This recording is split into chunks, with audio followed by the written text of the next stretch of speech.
시사인의 김은지입니다. 원래 담뱃값을 인하한다면 전 세계적으로 환영을 받게 돼 있어요. 전 세계적으로요? 네.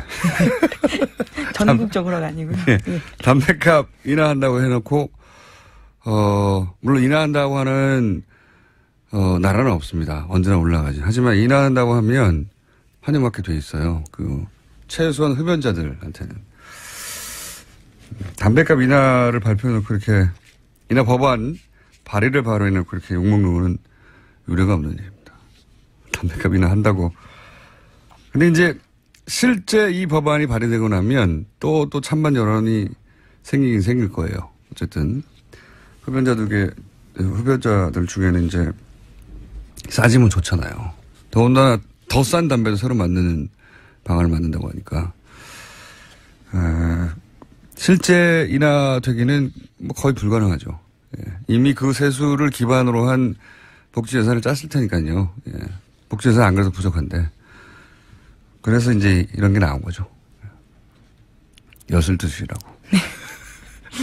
새누리당에서 올린 지 얼마 되지 않았습니다. 근데 새누리당 내에서도 조만간 여러 가지 말들이 나올 수밖에 없어요. 이게 워낙 다른 당이 이렇게 한 걸 바꾸자고 할 수는 있어요. 자기 당에서 하는 이야기죠. 자기들이 실제로 집행했습니다. 불과 3개월 전에 3개월 전까지도 유효한 도세 정책인데 이걸 3개월 후에 갑자기 국민 건강을 위해서 했던 거를 이제는 서민을 위해서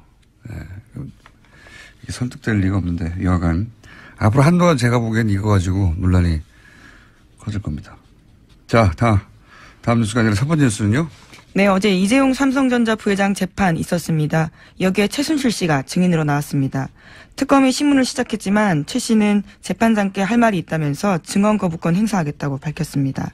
그 이유에 대해서요. 자신은 특검을 신뢰하지 못한다면서 지난번에 갑자기 자기 딸을 데리고 가서 먼저 특검이 증인 신문을 강행했다라고 주장했습니다. 뿐만 아니라 딸로 하여금 자신을 압박하는 제2의 장시호 만들기를 특검이 하고 있다. 이렇게 밝히기도 했는데요. 또 과거의 특검 수사에서 검사가 삼족을 멸하고 손자를 가만히 안 두겠다라면서 옛날 임금도 하지 못한 이야기를 하고 있다. 주장하기도 했습니다. 그러자 재판부가요. 그러면 왜 재판에 나왔냐라고도 묻기도 했습니다. 그래서 결국은 휴정했다가 다시 재개했다가 재개 5분 만에 끝난 거죠. 네. 여러 차례 재개했는데요. 계속 증언을 하지 않아서 심지어 최순실 씨가 이런 주장까지 했습니다. 증언을 거부하는데 자꾸 특검에서 물어보는 건 고역이라면서요. 고문하는 방식으로 해야 하냐라고 반발하기도 했다고 합니다. 딸을 데리고 가서 어쩌고저쩌고 하는 거. 딸이 먼저 연락했다니까요. 본인이 얘기했잖아요. 그리고 네, CCTV를 봤더니 특검차를 향해 달려가지 않습니까? 특검차로부터 도망가는 게 아니고. 그리고 이제 이 삼족을 멸하고 이건 거짓말이 틀림없다고 저는 검찰을 경험한 사람으로서 얘기할 수 있는데 요즘 검찰이 이렇게는 안 합니다. 이렇게는 안 하고 이 프레임은 지속적으로 사실은 박근혜 최순실 측에서 주장해왔던 프레임이죠. 헌재 판결 직전에 박근혜 대통령 특검과 대면 조사를 한다 안 한다 하려고 했는데 뭘 공개해서 안 한다느니 끊임없이 안 할 이유를 핑계를 댔잖아요. 네, 지난 겨울 한참 씨름이었습니다. 그때 쓰던 수법이에요. 그러니까 그 당시 되돌아보시면 최순실 씨가 어느 날 갑자기 민주주의 특검이 아닙니다라고 소리치기 시작했고 그다음에 김영재 의원의 부인 박채윤 씨가 갑자기 자백을 강요받았다 하면서 과호흡으로 쓰러졌죠. 네, 특검에 대해서 그렇게 주장한 거죠. 특검, 근데 이제 이게 너무 빨리 연기에 들어가가지고 특검이 아직 수사를 안 했는데 자백을 아직 아무것도 묻지 않았는데 자백을 강행했다고 쓰러졌고. 네, 응급실 가서도 별 문제 없다 이렇게. 네, 바로 돌아왔죠 그 다음날. 그렇죠. 그리고 서석구 변호사도 당시에 똑같은 주장을 했었어요. 이런 주장들. 그거를 뉴스공장에서 서석구 변호사 인터뷰 직전에 아마 이렇게 나올 것이다. 라고 말해놓고 잠시 후 인터뷰했더니 역시 똑같은 얘기를 해서 그 프레임 그대로는 겁니다. 특검 수사에 흠집을 내려고 하는 태도이죠. 강압 수사 한마디로 해서 강압 수사 프레임이고 그래서 정당성도 없고 위법하다. 지금은 고문하는 방식으로 해야 하느냐 이런 얘기를 하지 않습니까? 무슨 고문하는 방식이에요. 재판관 바로 앞에서 사람들 다 있는 듯 하는데. 네, 포괄적 진술 거부를 할 수 없기 때문에 각각을 물어보는 방식으로서 거부하라고 했지만 그게 고문이라고 주장하는 거죠. 질문을 너무 많이 해서 고문이라는 거잖아요. 말이 안 되는 이야기인데 어쨌든 프레임이 딱 그렇게 잡힌 거죠. 강압적으로 우린 당했다. 그래서 다른 진술들도 그것은 강압에 의한 진술이라고 주장하려고 하는 그런 프레임이고 거짓말입니다. 라고 저는 주장하는 바이고 어쨌든 이재용 부회장 재판이 이제 재판이 아니라 구속 기한이 딱 한 달 남았거든요. 그렇죠? 네, 8월 27일입니다. 그러니까 한 달 남았어요. 그러니까 한 달 후면 만약에 한 달 내에 재판이 끝나지 않으면 일단 석방된 상태에서 이제 구속이 만료되니까. 네, 그래서 지금 재판부는 8월 27일 전에 결론 내리겠다라는 태도입니다. 알겠습니다. 예. 이재용 부회장 재판은 이런 식으로 진행되고 있습니다. 여전히 각 증인들이 제대로 증언하는 사람이 아무도 없는 거예요. 삼성 쪽에서는 아예 아무 말도 안 하고. 예. 그렇죠. 증언 거부하고 있습니다. 최순실 씨도 나와서는 원래 여기는 질문을 받는 자리지 자기 주장하는 자리가 아니거든요. 판사도 물을 때가 있어요. 변호사나 검사가 서로 신문하고 반대신문하고 그런 사이에 자기 답변을 하는 자리지 묻지도 않았는데 이런 얘기를 한 거예요. 지금 특검을 신뢰하지 못하기 때문에 장시호를 만들었고 삼족을 멸하고 막 혼자. 그러면 재판장이 이게 그런 말을 했겠죠. 틀림없이. 여기는 질문에 답하는 자리라고. 네, 그렇죠. 왜 나왔냐라고 물어봤습니다. 네. 최순실 씨는 상관이 없는 거죠. 자기가 하고 싶은 얘기 막 하고 언론들이 그걸 받아쓰기 원하는 거고 그런 언론 플레이를 하고 있다. 여전히. 다음 뉴스는요. 네, 계속해서 이재용 삼성전자 부회장 재판 소식 관련해서 전해드리면요. 어제 장충기 전 사장과 이현수 국정원 전 기조실장이 주고받은 문자 메시지 알려드린 바 있습니다. 국정원이 이 전 실장에 대해서 감찰을 벌이고 있다라고 SBS가 보도했는데요. 이 전 실장 같은 경우에는 지난 2013년에 최순실 씨에게 국정원 기조실장 인선 청와대 문건 넘어간 적 있다 밝혀진 바 있습니다. 국정원은 이 전 실장이 삼성을 위해서 감사원 인사에 개입한 의혹에 대해서 먼저 감찰하고 있다고 하는데요. 이거 관련해서도 지난 4월 달에 재판에 내용이 나온 적이 있습니다. 이 전 실장은 장충기 전 사장과 감사원 사무총장 인사에 대해서 이야기를 한 바가 있다는데요. 메르스 사태로 삼성병원에 대해서 감사 청구가 논의되던 2015년 7월 달입니다. 장충기 당시 사장이 이 실장에게 감사원 사무총장 후보로 거론되던 이모 씨에 대해서 반대 뜻을 밝힌 것으로 나옵니다. 이게 복잡해 보이지만 간단합니다. 삼성 사장과 그리고 국정원 고위 간부가 당시 메르스 사태 때 삼성병원을 감사해야 한다고 얘기하니까 감사원의 사무총장 후보를 감사받을 대상인 삼성 사장이 그 사람 싫다고 국정원의 고위 간부한테 얘기하니까 국정원의 고위 간부가 알겠다고 그러면 풀어보겠다고 문제를 해결해보겠다고 한 다음에 실제 사무총장이 누가 됐냐면 이건희 회장 변호사가 됐어요. 네, 싫다고 했던 사람은 결국 안 된 거죠. 이게 국가기관 인선을 사기업 사장하고 의논해가지고 사기업 시장이 싫다고 그러니까 바꿔준 겁니다. 네. 국정원도 사실 사무총장 인선에 개입할 수 없는 사람인데 이런 당연하죠. 상황입니다. 당연한데 그러니까 삼성이 국정원을 통해서 국가기관 인선도 마음대로 할 수 있었고 국정원은 기꺼이 삼성 이야기를 들었다는 얘기고요. 삼성의 국정원이었던 거죠. 국가기관이 이게 자기들 마음대로 나를 운영한 거예요. 감사를 받을 대상이 감사를 할 사람을 자기 마음대로 정한 거죠. 네. 감사원이 삼성병원을 감사해야 되는데 거기에 감사원의 사무총장 후보가 마음에 안 드는 사람이니까 다른 사람을 바꾸라고 했더니 실제 이건희 회장 자기들 대장 변호했던 변호사를 거기다 갖다 놨어요.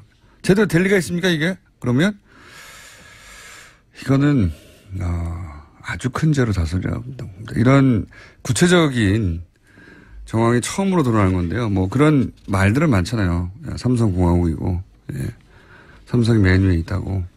근데 국정원의 고위 간부가 기조실장이면 인사 예산을 총괄하는 자리이기 때문에 굉장히 파워풀한 자리인데 게다가 한 발 더 나아가서 그 기조실장 인선에 관한 청와대 문건을 최순실 씨가 받았다.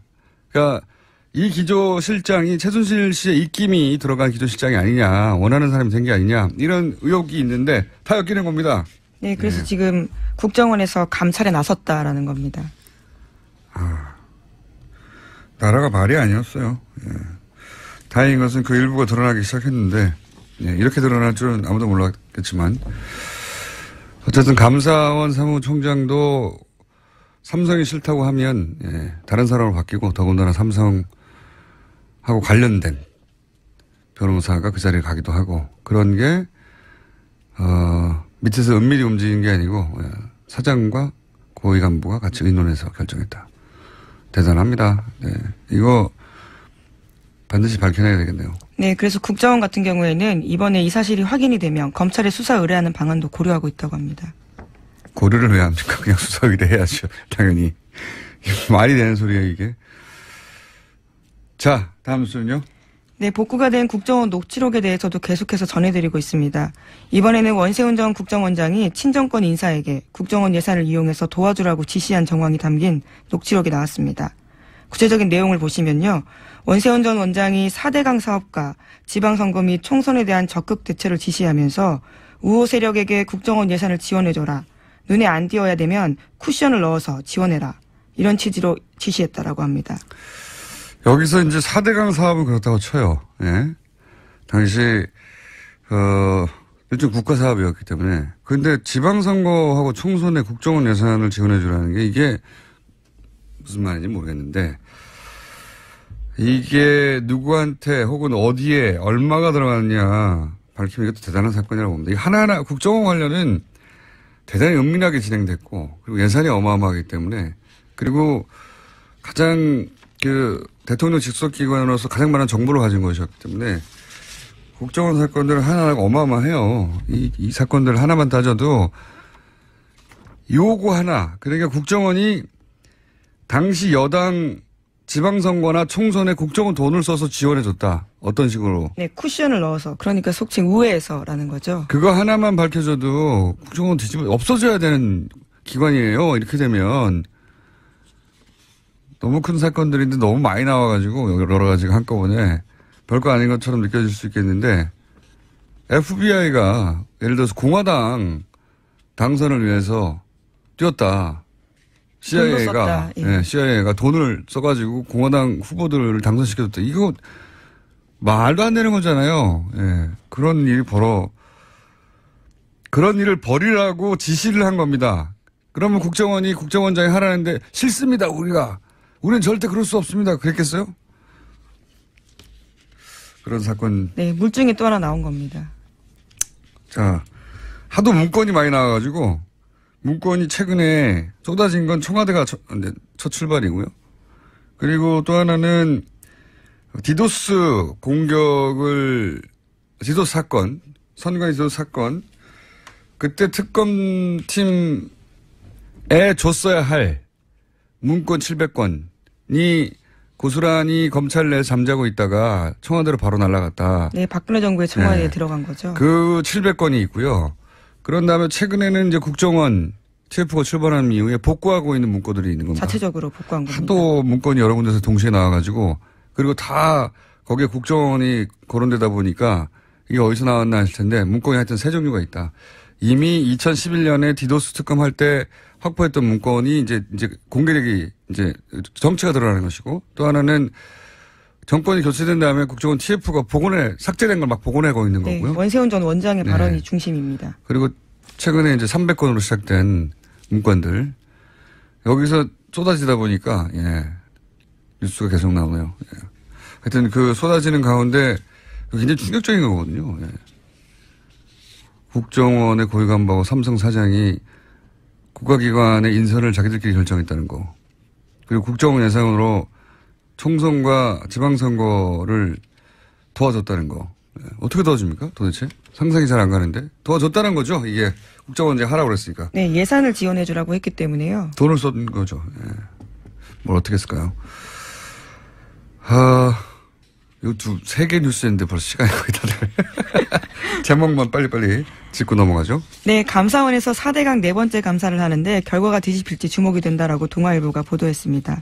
2010년 첫 감사에서 예비 타당성 조사에 면제됐었는데요. 이것이 문제가 있다는 취지로 지금 감사원이 다시 보고 있다는 겁니다. 저는 사법부 얘기를 계속 하는데 최근에 사법부도 사법부를 어떻게 연주할 것인가, 사법부가 이상하게 돌아갈 때 도대체 이 얘기를 계속 하는데 여기에는 대법원 사법부의 책임도 있어요. 왜냐면은 당시 이제 소송단을 꾸며가지고 4대강에 반대하던 시민단체와 국민들이 예비 타당성 조사를 생략했단 말이죠. 돈이 뭐 20조가 들어가는데 이 돈이 들어가서, 제대로 쓰일 수 있고 제대로 쓰일 만한 사업이고 돈을 투자할 만한 가치가 있는가 이런 조사를 해야 되잖아요. 예, 예비 타당성 조사입니다. 그게. 그런 걸 조사해야 되는데 그걸 안 했단 말이죠. 4대강은 생략해버렸어. 그냥 돈을 써버렸어요. 그래서 이게 말이 되느냐고 소송을 했는데 당시 결론이 뭐였냐면 예비 타당성 조사는 그러니까 사업 때문이 아니라 예산 편성을 위한 절차일 뿐이다. 별도라는 거죠. 이게 말이 안 되는 겁니다. 예산 편성을 왜 해요? 사업을 하려고 하는 거잖아요. 그러니까 예비 타당성 조사 없이 사업을 하면 안 된다라고 문제 제기를 했더니 최종적으로 대법원이 행정소송에 결론을 내놓은 것은 예비 타당성 조사는 사업하고는 별개고 이게 예산 편성을 하려고 하는 거다. 물론 그게 완전히 틀린 말은 아니죠. 예산 편성을 하려고 하고 예산 편성을 왜 합니까? 예산 편성을 해서 사업을 하려고 하는 거잖아요. 이런 말도 안 되는 형식 논리를 가지고 결국은 4대강 사업 위법하다고 막아달라고 행정소송을 냈는데 사법부가 그냥 당시 이명박 정부가 원하는 대로 답을 내줬어요.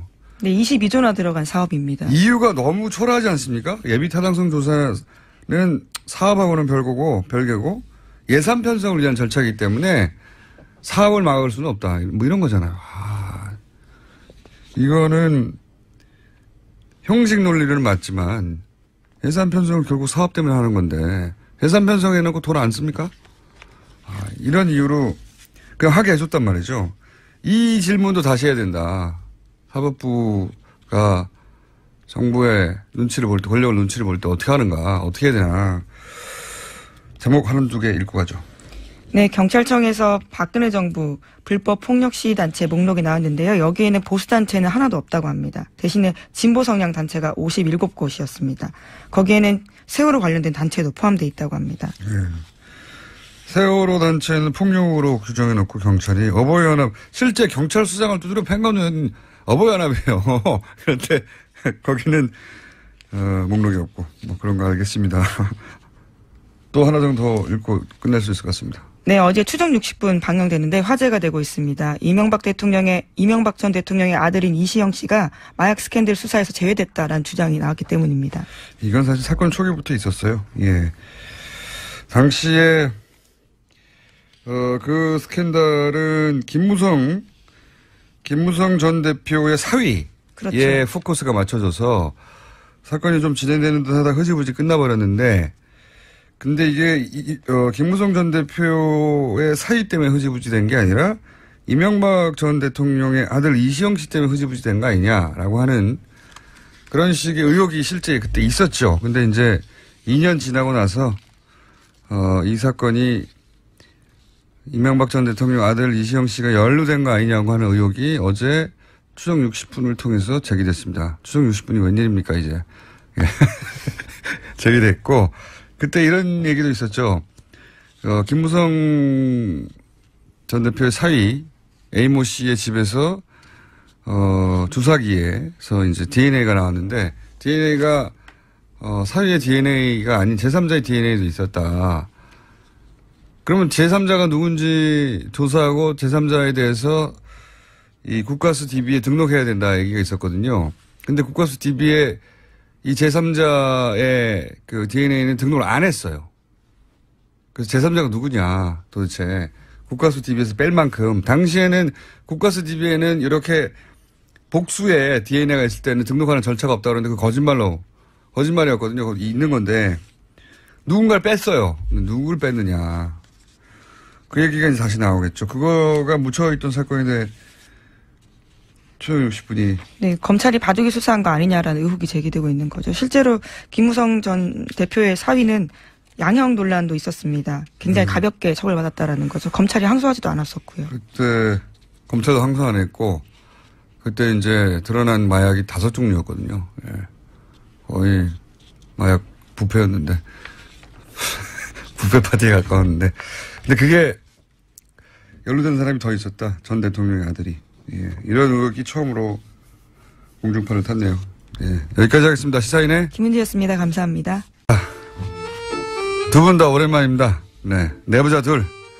더불어민주당 안민석 의원 나오셨습니다.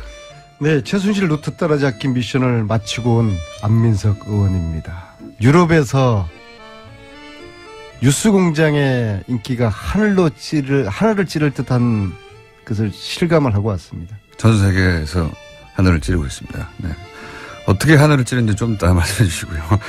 자유한국당의 김성태 의원님 나오셨습니다. 예, 김성태입니다. 무더운 날씨 다들 고생이 많습니다. 거기까지입니까? 좋은 여름 하십시오. 좋은 여름 하십시오. 굉장히 독특한 멘트면 좋은 여름 하십시오. 네. 자, 두 분 다 해외에 나갔다가 오셔가지고, 예, 저희가 간만에 해서 매우 반갑습니다. 먼저 안민석 의원님은 여기저기 이제 유럽 5개국에 방문하셔서 최순실 일가 재산을 추적한다고 막 동네방네 얘기하고 가셨지 않습니까? 그리고 나서 저희 방송에 나와서 처음으로 얘기할 줄 알았더니 어제 JTBC에 나와가지고 홀라당 배신을 하고 말이죠. 아니, 김어준 공장장도 어떻게 하다 그렇게 됐어요. 안민석 의원하고 김어준 공장장. 세월이 하루 이틀이 아닌데 말이죠. 뭐 하늘이 두 쪽 나도 영원할 거로 이렇게 보이는데. 일각에서는 배반이라고 하지만 또 전문 용어로 몸값 올리기라고. 몸값 올리기. 거의 어제 밤에 홀라당 나오셨더라고요. 그래서 손석희 사장님하고 막 인터뷰하고 막 거기서 사랑받으시려고. 읽혔어요, 그게?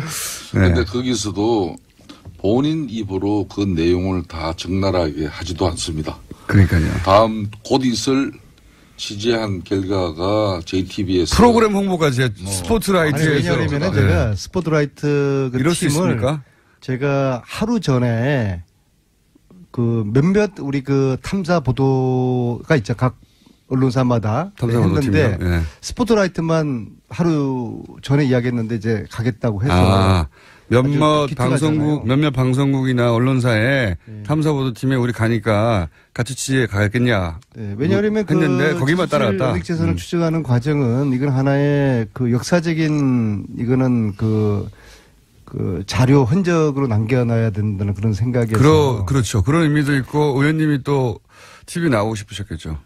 그런 측면도 없지 않나 있고요. 근데 그 스포트라이트 그 팀이 아주 결정적인 거. 이번 8박 9일 동안에 정말 대박거리 결정적인 거를 스포트라이트 팀이 찾아냈기 때문에 그걸 제가 이야기할 수가 없잖아요. 이번에 가서 근데 이번에 간 목적에 부합하는 어떤 결정적인 거를 결정적인 한방을 의원님이 아니라 스포트라이트 팀이 그렇죠. 같이 취재하다가 우연히 딱 발견했어요. 물론 제가 이제 기본적인 정보는 좋지만 그런데 그래서 스포트라이트가 다음 주 목요일 날 9시 반에 해요, 밤에. 그래서 거기 보시면은 자세하게 있는데 단지 홍보까지. 이번에 중요한 사실은요. 네. 최순실 감옥에 있지만은 네. 최순실의 아직은. 독일 은닉재산 조력자와 그 조직 시스템은 그대로 작동을 잘 원활하게 하고 있고. 아, 그래요? 예, 그리고 재산 처분하고 있는 현장을 저희들이 확인을 했고요. 그러니까 갔더니 최순실 씨의 은닉재산을 처음에 구축하는 데 도움을 줬던 사람과 시스템은 최순실 씨가 구속되고 박근혜 전 대통령이 구속된 이후로도 여전히 잘 돌아가고 있다. 여전히 잘 돌아가고. 특히 아마도 구체적인 물증도 확보하셔서 잘 돌아가는구나. 그럼요. 그게 이제 다음 주 스포트라이트에서 영상으로 소개가 될 것이고요. 특히 제가 JTBC 홍보를 너무 많이 하시는 거 아닙니까? 아니, 같이라도 동행을 해줘서 고맙죠. 그리고 참 놀라운 사실은 저들의 내부 제보인데요. 정유라만 있으면 된다. 정유라만 감옥 안 들어가면 된다. 그렇게 말해요? 네, 그럼요. 그 이야기는 정유라에게 창구 열쇠를 넘겼다는 그런 의미로 저는 해석을 했습니다. 정확하게 무슨 뜻인지는 안 물어보셨고 그렇게 짐작하신 거예요? 아니면? 그것은 그 내부자고 그렇게 우리가 정리를 했죠. 정유라 씨만 구속되지 않는다면 그렇죠. 이 재산을 은닉하고 처분하고 하는데 문제가 없다. 그렇죠. 그래서 이걸 우리가 전체 큰 숲을 봐야 되는데요. 네. 최태민이 관리했던 재산. 박정희, 네. 박근혜 그쪽의 재산이 최순실에게 넘어간 거 아닙니까? 네. 그리고 이미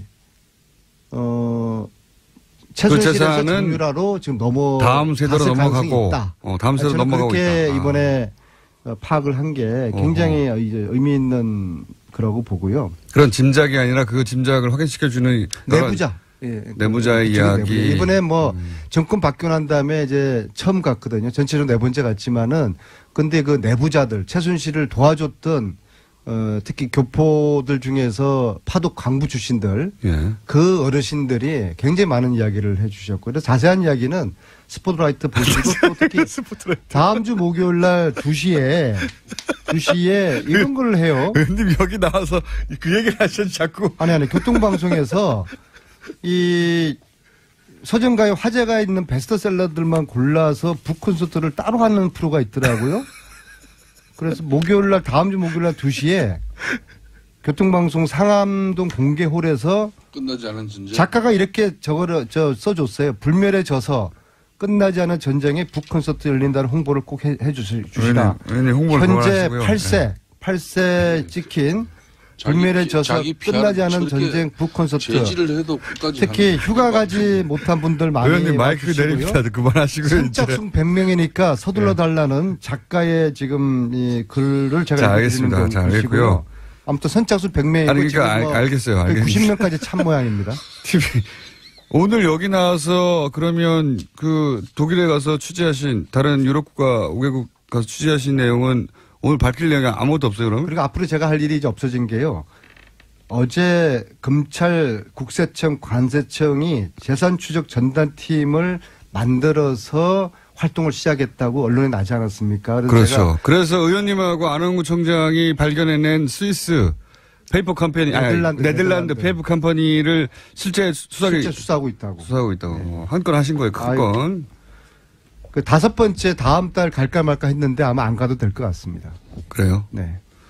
근데 그 수사는 결국은 의원님하고 안원구 청장하고 또 꼽사리로 주진우 기자가 같이 가가지고 실제 처음 단서를 잡아낸 거잖아요. 아니 저희들 그 단서뿐만 아니라 저희들이 거의 이 돈 세탁의 흐름이라든지 조력자들의 그 조직 시스템을 거의 다 파악했는데 이거를 이제 수사팀에 전해드리면 되고요. 특히 그러니까 현직 의원, 기자, 그다음에 전직 국세청장 세 분이 자비로 가가지고 노승일도 있고요. 네.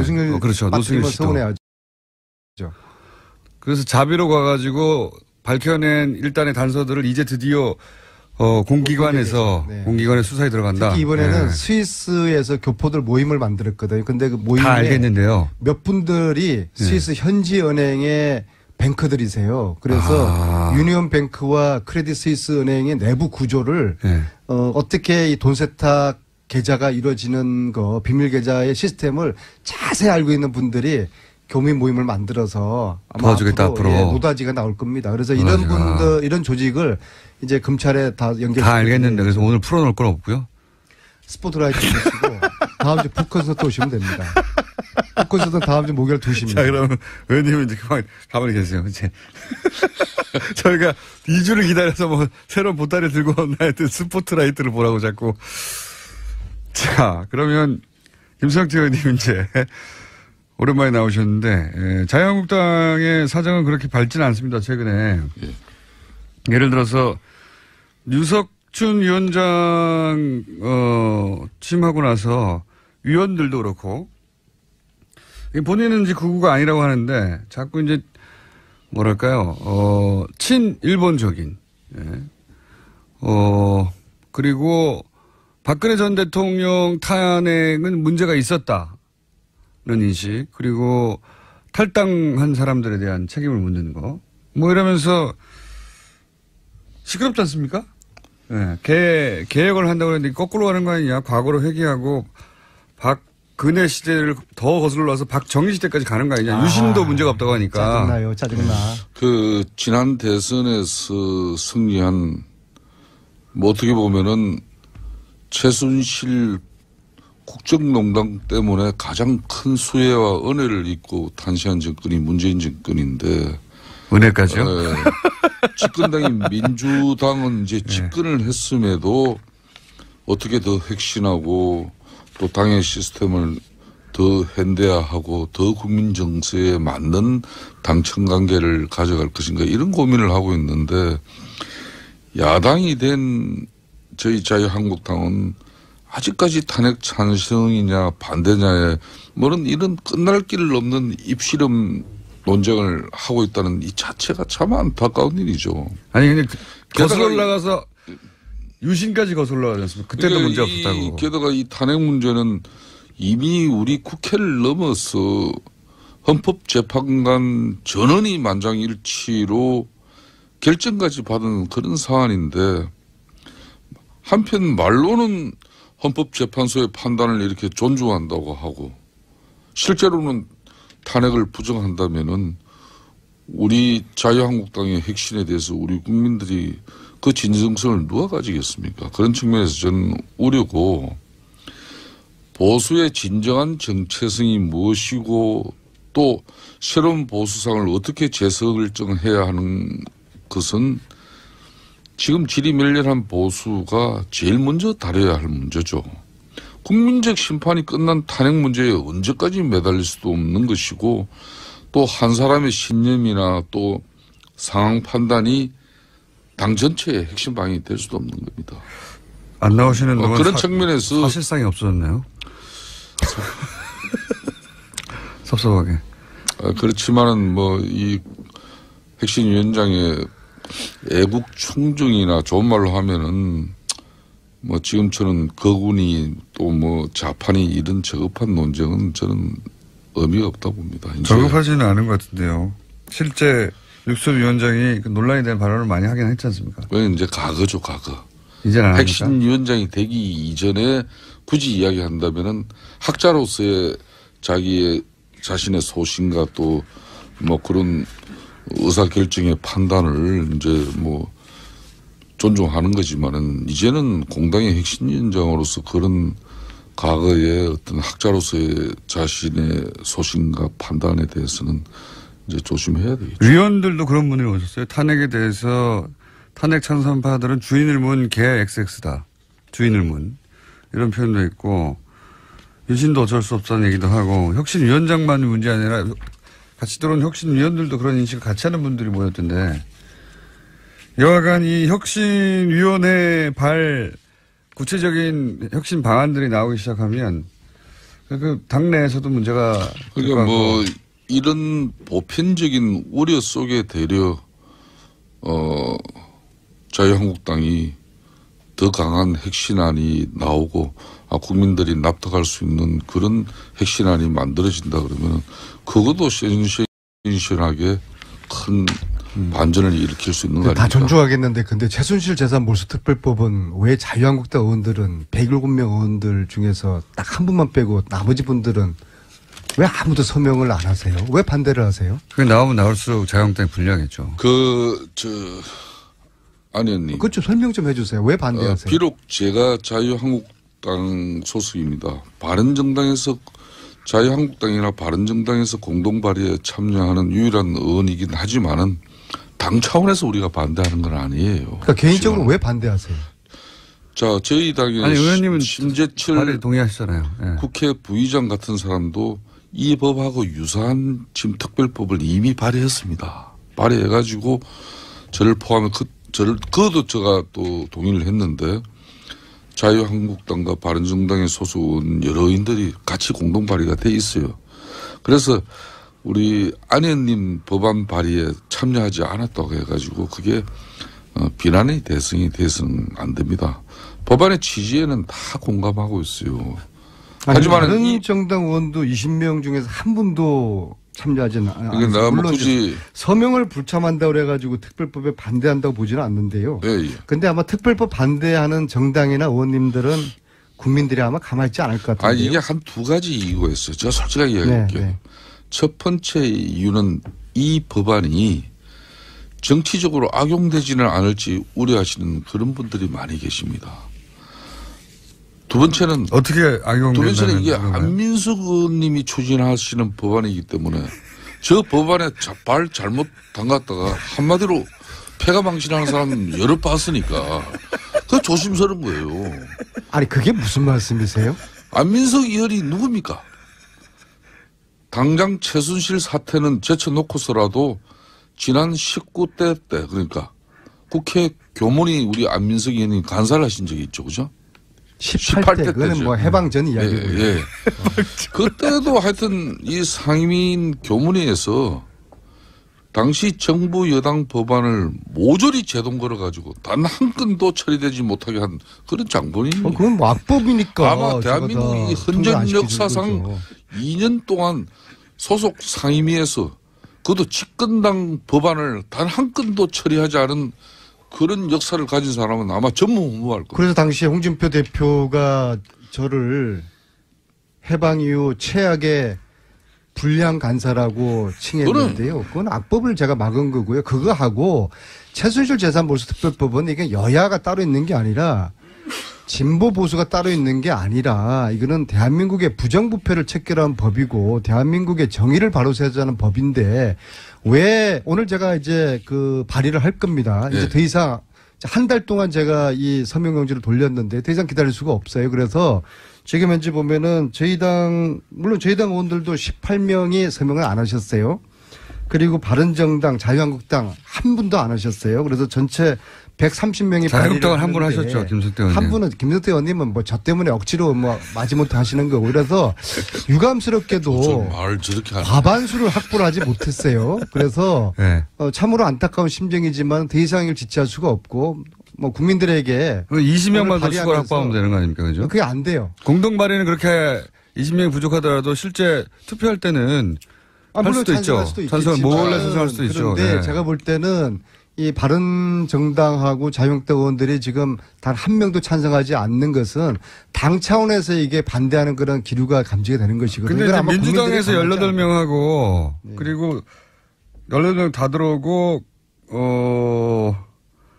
바른정당에서 한 2명 정도만 더 추가되면 가능한 거 아닙니까? 그게 산술적인 문제가 아니라요. 이게 네. 법사위 소속 법안이거든요. 네. 법사위에 올리지를 않을 거예요. 올린다 할지라도 시간을 끌겠죠. 안민석 의원께서 말씀을 합니다만은 이게 많은 동료 의원들이 법안 발의에 참여하지 않았다고 해가지고 네.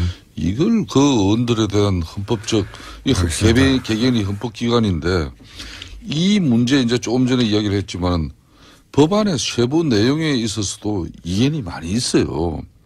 그동안 공찰에 저도 공청회 2번이나 참여를 해봤습니다만은 그때도 제기됐던 이 소급 입법 문제나 또 이 명확성의 원칙에 그런 좀 어긋나는 개념들 또 과도한 그 적용 범위 가령 최순실 이 국정농단에서 은닉 재산 그러니까 부정축제 재산이 가령 1,000억이다 500이다 이게 딱 드러나면 그걸 한수하면 되는데 지금 그게 일정치 않아요.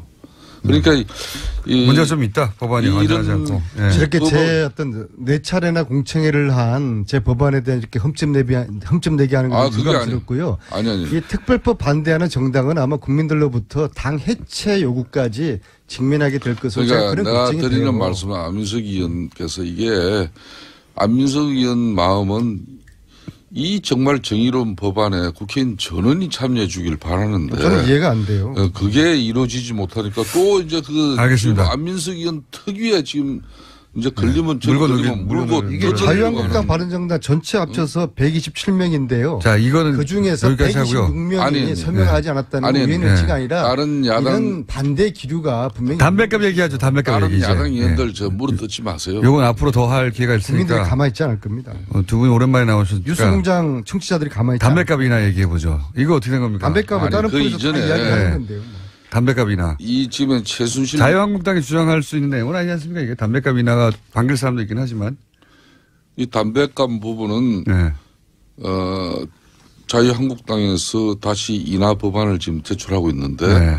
뭐 그러기 전에 이거는 문제는 분명히 자기 고백해야 됩니다. 이거는 지난번 박근혜 정권 때 담배값 인상은 사실상 처음 나왔어요 오늘. 웬일이 연습하십니까? 정권 차원에서 뭐 세수 정대 목적 외에는 하나도 그러니까요. 달성한 게 없다. 국민 건강과는 무관했다. 아니 그때 금년 정책이라고 그랬잖아요. 예. 그런데 분명한 것은 그 국민들 당시 큰 반대에도 불구하고 국민 이 보건 정책 건강을 위해서는 불가피하게 담배값 인상을 대폭적으로 할 수밖에 없다. 그런 입장에서는 그 결론적으로 잘못된 겁니다. 그동안 많은 시뮬레이션 했지만은 담배값 인상한다고 담배 피우시는 분들이 일시적인 검열은 이루어질지 모르지만은 우리 사회가 스트레스를 해소하고 사회가 안정되고 사회적 격차 불평등을 해소하면은 그런 사회 여건 속에서 담배 피우는 이런 여러 가지 환경이 줄어들게 되는 건데. 실제 흡연율은 안 떨어진다는 걸 알기 때문에 올린 거 아닙니까? 그래서 담배값 인상으로서 거꾸로 세수 정대만 된 거고. 금년 정책 일환이라는 거는 사실 새빨간 거짓말이었고요. 당시에 세수 확보를 위해서 부자들보다도 만만한 서민들 호주머니 틀겠다는 서민 정세였고요. 지금 이번에 문재인 정부에서 이야기하는 이 정세는 부자들에게 돈을 더 걷자는 거거든요. 돈 많은 기업들에게 더 많은 세금을 내자는 거거든요. 이거는 조세 정의에도 그랬더니 이제 것이고. 서민 감세라고 담배값 인하를 치고 나온 거 아닙니까? 자유한국당에서. 그러니까 자유한국당이 먼저 이 논란 이전에 과거에 자신들의 그런 거짓 주장에 대해서 그런 허구에 대해서 반성하는 것부터 이 논란을 시작을 해야 됩니다. 반성하실 의사 있으십니까? 자, 그래서 지난번에 자기 고백을 하세요. 그래서 잘못했죠. 지난번 비정규 문제도 DJ 노무현 정권에서 비정규직을 확산하고 양산하는 법안이 만들어져서 그거 자기 고백해달라 그랬고 저희 당도 분명히 담배값 인하 이 법안을 낼 때는 정책을 낼 때는 국민들한테 자기 고백해야 됩니다. 거짓말 한 지난 거죠. 정권에서 분명히 잘못된 판단을 한 것이고. 거짓말 한 거죠. 자, 그런 측면에서 서민들만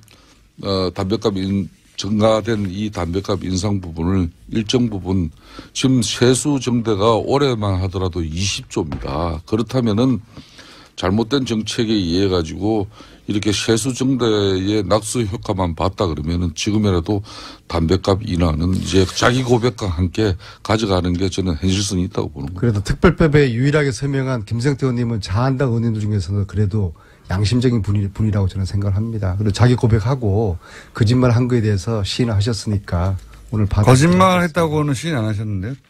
그 시인한 거 아니세요?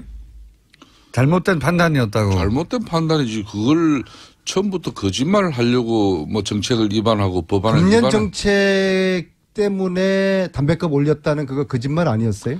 그 부분은 잘못된 정책의 판단일까요. 그러니까 그거 그냥 살짝 담배값 올려가지고 국민 건강 그러니까 금년 인구를 갖다 늘릴 수 있겠다 이런 판단은 잘못됐 줄일 수 있겠다 이런 거는 잘못됐다는 거죠. 국민들을 속인 잘못된 정책이었다 그렇게 정리를 해 주시죠. 잘못된 정책적 판단에 의해서 결론은 국가적 세수만 정대됐고 지금 이제 20조의 세수 정대를 가지고 문재인 정권은 이번에 추경 11조로 가지고 일자리 정책을 추경으로 이제 수립했지 않습니까?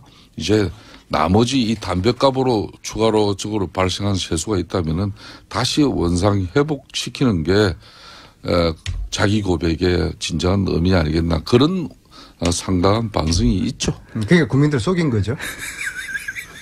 그렇게 그런 자아적인 판단으로 가져갔어요. 근데 당시에 흡연율을 올렸는데도 안 떨어졌다 해서 정책적 판단이 잘못됐다고. 김호중 공장장. 예. 시간 다 됐습니다. 그런데 정부 여당이 그동안 줄기차게 주장해왔던 김성태 의원, 서민 안민석 의원이었습니다. YTN이 최근 신임 사장을 공모했죠. 여기에 10년차 현직 기자 노정면 씨가 응모했다가 서류 심사에서 탈락을 했습니다. 적격자가 없어서 아예 재공모를 하겠다고 하는 게 사측 이야기인데 노정면 기자 직접 연결해서 이번 사태에 대한 입장 들어보겠습니다. 안녕하십니까? 네, 안녕하세요. 노정면입니다. 10년 됐죠? 거의.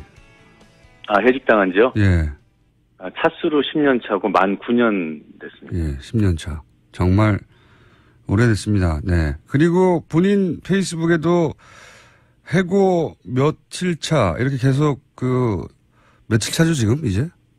오늘이 3,217일입니다. 야, 정말 오래됐습니다. 너무 오래돼서 다시 한번 여쭤보겠는데 그때 당시 해직됐던 이유가 뭐였죠?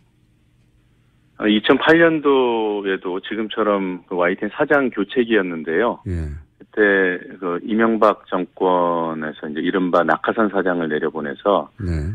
그 사장을 막는 투쟁을 노조위원장일 때였는데 그 투쟁을 하다가 해고당했습니다.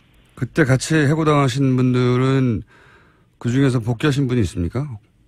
그 당시 6명이 한꺼번에 해고를 네. 당했고요. 그 중에 3명은 이제 대법원에서 승소해서 복귀를 하셨고, 예. 저를 포함한 3명은 아직 밖에 있습니다. 그렇죠.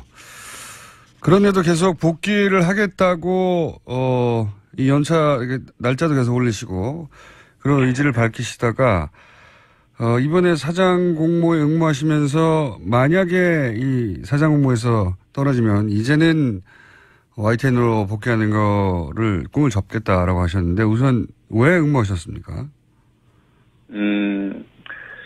일단 YTN 언론 개혁 그 차원에서 이제 YTN 개혁이 중요하다고 봤고 지난 9년의 시간이 그런 언론 개혁을 위한 준비 기간이었다고 생각해요. 그래서 간단히 말씀드리면 YTN에서 제가 필요한 이유는 YTN을 조금이라도 더 개혁시키고 진일보시키는 데 기여하라 이런 게 아닌가 싶어서 사장이 되면 그런 일을 조금 더 적극적으로 또 주도적으로 할 수 있지 않을까 그런 판단을 했습니다.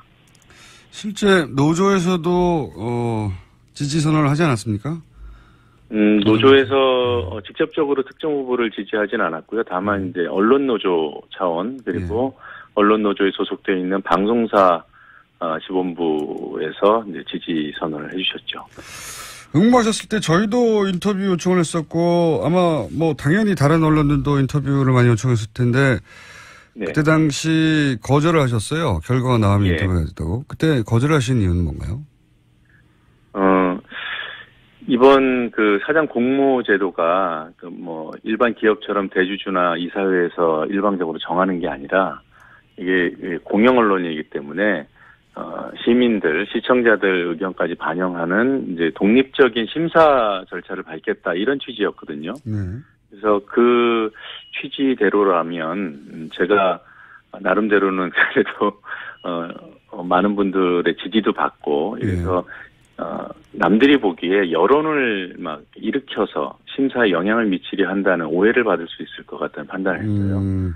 그래서 심사에만 집중하기 위해서 인터뷰를 거절했습니다. 그렇군요. 혹시 일반의 지지를 받아서 심사에서 유리한 국면을 만드는 노력을 한다 이런 얘기를 들을까봐 오히려 인터뷰를 안 하셨다. 네. 그런데 이제 결국은 저희가 인터뷰하는 이유이기도 합니다만 서류 심사에서 0점을 받았다. 서류 심사에서. 네, 대주주 측 심사위원들로부터 그랬죠. 네, 이게 이 사장 공모의 진행 방식을 저희가 몰라서 이게 어떤 의미가 있는 건지 잘 모르겠는데 우선 사장 공모를 어떤 식으로 했고 뭐가 문제인지 좀 설명해 주십시오. 네. YTN은 주식회사하고 또 주식시장에 상장되어 있는 공개된 회사이기 때문에 이사회가 당연히 있고요. 이사회에서 경영진을 보통 이제 선출하지 않습니까? 네. 그리고 주주총회에서 승인을 하면은 이제 사장이 되는 건데, 일반 공기업들은 사장 후보 추천위원회라는 별도의 법률적인 제도를 갖고 있습니다. 아시겠지만. 네. YTN도 원래는 사장 후보 추천위원회 줄여서 사추위 제도가 있었어요. 예. 근데 그 제도를 이명박 정권 때 일방적으로 없애버렸습니다. 배석규 사장 당시에. 그래서 그 제도를 이번에 8년 만에 다시 부활시킨 거예요. 예. 이 의미는 최소한 공기관처럼 이사회로부터 독립되어 있는 별도 기구에서 사장 후보의 자질과 자격만을 검증해서 그 사람을 평가한 결과를 이사회에 올리고 그 결과를 가지고 이사회에서 최종 승인을 하는 이런 이제 절차를 밟기로 돼 있었고요. 네. 구체적으로는 이 사장 후보 추천위원회 위원을 5명으로 구성하고 있습니다. 네네.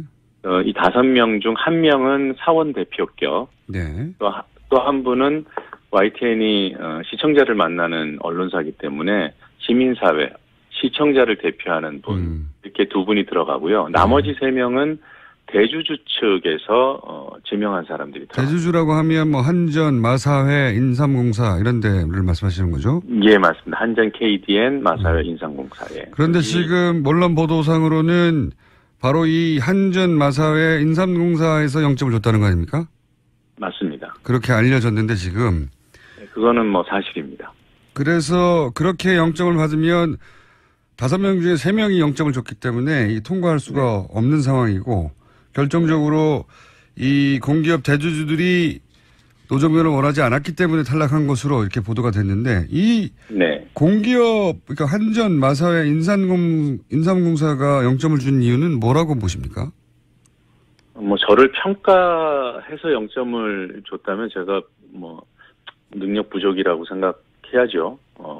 공개적으로 뭐 공정하게 진행된 심사에서 제가 0점을 받았다면 제가 반성할 일인데 저는 저를 평가하지 않았다고 판단해요. 그 이유는요? 이미 떨어뜨리기 위해서 시나리오가 짜졌고 그 시나리오대로 담합을 한 결과라고밖에 판단할 수가 없습니다. 요번 평가 그 항목들이 정치적인 중립성, 경영 능력, 뭐 도덕성, 뭐 이런 것들이거든요. 이런 부분에서 다른 경쟁 후보들과 비교해 볼 때 이건 뭐 제가 절대적으로 제가 훌륭한 사람이라고 말할 수는 없고요. 다만 상대적으로 볼 때 그분들보다 명점을 받을 이유까지는 뭐 감히 말씀드리지만 전혀 없습니다. 후보가 총 11명. 1점이라도 나왔다면 제가 탈락하지 않아요. 1점이라도 나오면 탈락할 수 없는 구조인데 0점을 대기업에는 공기업 측 추천위원 3명이 똑같이 0점을 줘서 탈락을 시켰고 거기서 이제 이거는 이 공기업 이 추천한 사추위원 3명이 0점을 주도록 사전에 합의된 사항 아니냐 이런 의혹을 지금 가지고 계신 건데 그래서 어제 네네. 근데 그래서 어제 SNS에 이런 글이 올라와 가지고 사람들의 입에 오르내리고 있는데 X에게라고 이렇게 표현했어요. X에게 서류 심사 탈락했다는 문자를 받고 나는 당신이 떠올랐다. 웃고 있을까 안 웃고 있을까라고 했는데 이 X가 누굽니까? 특정인을 제가 지칭한 건 아니고요. YTN 사내에 존재하는 세력이라고 이해하시면 좋을 것 같습니다. 아하. YTN 언론 개혁 거부 세력 정도로 설명드릴 수 있어요.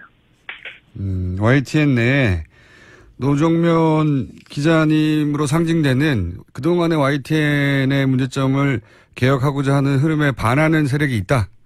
네, 분명히 존재합니다. 여기서 X는 특정인일 수도 있지만 하지만 그 사람을 위시한 세력이다. 네. 특정인이기도 하군요.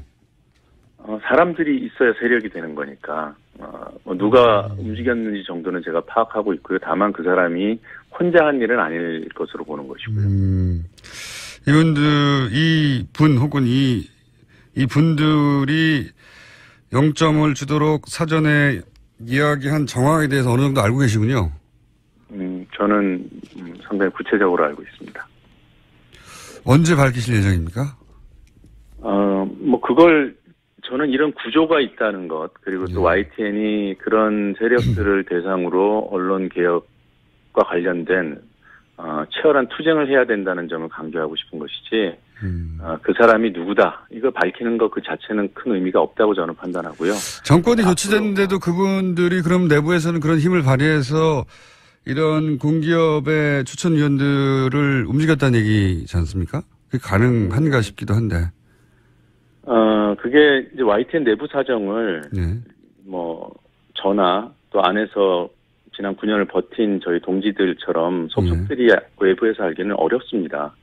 특히나 뭐 밖으로 드러나 있는 뭐 과거 배석규 전 사장이라든가 김백전 상무라든가 윤두현 전 홍보수석이라든가 이런 사람들 YTN을 거쳐가고 또 누릴 대로 누린 사람들 이런 사람들이야 뭐 외부에서도 알겠지만 그 주변을 호위하고 있었던 다수의 여러 세력들이 여전히 YTN에서 자리를 지키고 있고 또 왜 뭐 해방기에 껍깃단리들이 판을 쳤듯이 지금 신분 세탁을 하려는 시도들도 꾸준히 진행되고 있고요. 심지어는 이런 세력들이 제가 입후보했을 때 사내에 어떤 그 여론전을 펼쳤냐면 노정면은 청와대에서 안 된다고 했다. 지금 시대에 예, 청와대가 지금 사실 이번 공모 과정에서 중립을 지키려고 노력하고 개입하지 않겠다고 약속하고 이런 점들을 저는 개인적으로 높이 평가합니다만 오히려 그쪽 세력들은 노정면은 청와대가 거부한다. 그런 얘기를 사내에다 유포시키고 노정면은 문재인 정부조차도 노정면의 어떤 개혁성 또는 뭐 강성 이미지 이런 것들을 부담스러워해서 노정면은 절대 안 될 것이다. 저는 그래서 이 세력들이 대주주에게도 이런 권력을 참칭하지 않았을까 그렇게 판단하고 있습니다. 그렇군요.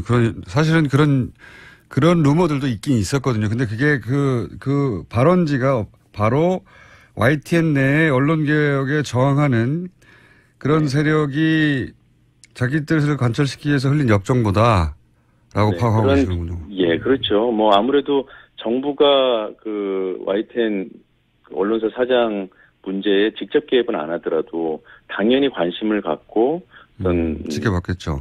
일정한 의견을 낼 수도 있고 뭐 저는 그렇다고 생각해요. 공기업 지분이 있기 때문에. 그런데 이제 그런 이제 여론을 수렴하는 과정에서 YTN에 있는 적폐가 아닌 것으로 가장한 변종 적폐 세력들이 아주 치밀하고 광범위하게 여론전을 펼친 것으로 알고 있습니다. 알겠습니다. 구체적으로 어떤 세력인지 어떤 작업을 했는지는 오늘은 말씀 못 하시는 것 같은데, 혹시 그걸 구체적으로 폭로할 계획이 있으면 저희하고 인터뷰 한 번 더 해주시고요. 예, 꼭 저희하고 먼저 해주세요. 한 가지만 더 여쭤보자면, 예. 그래서 11명 중에 이제 의도적으로 노정면 기자를 탈락시키고 나머지 그리고 한 사람을 적격자로 뽑았으면 또 모르겠는데, 이번에 통과시킨 사람 중에는 적격자가 없다고 아예 무산을 시켜버렸어요, 공모를. 이건 어떻게 이해해야 합니까? 그 네 분에 대해서도 저는 이번 사추위가, 뭐라고 할까요? 못할 짓을 한 거죠. 네 분은, 네 분께는 죄송한 얘기지만 노정면을 떨어뜨리기 위한 들러리였습니다. 아하.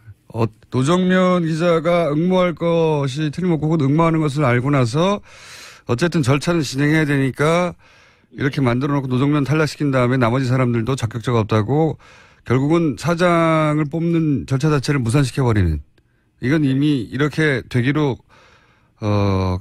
그쪽에서는 계획하고 있었다 이렇게 보시는 거군요.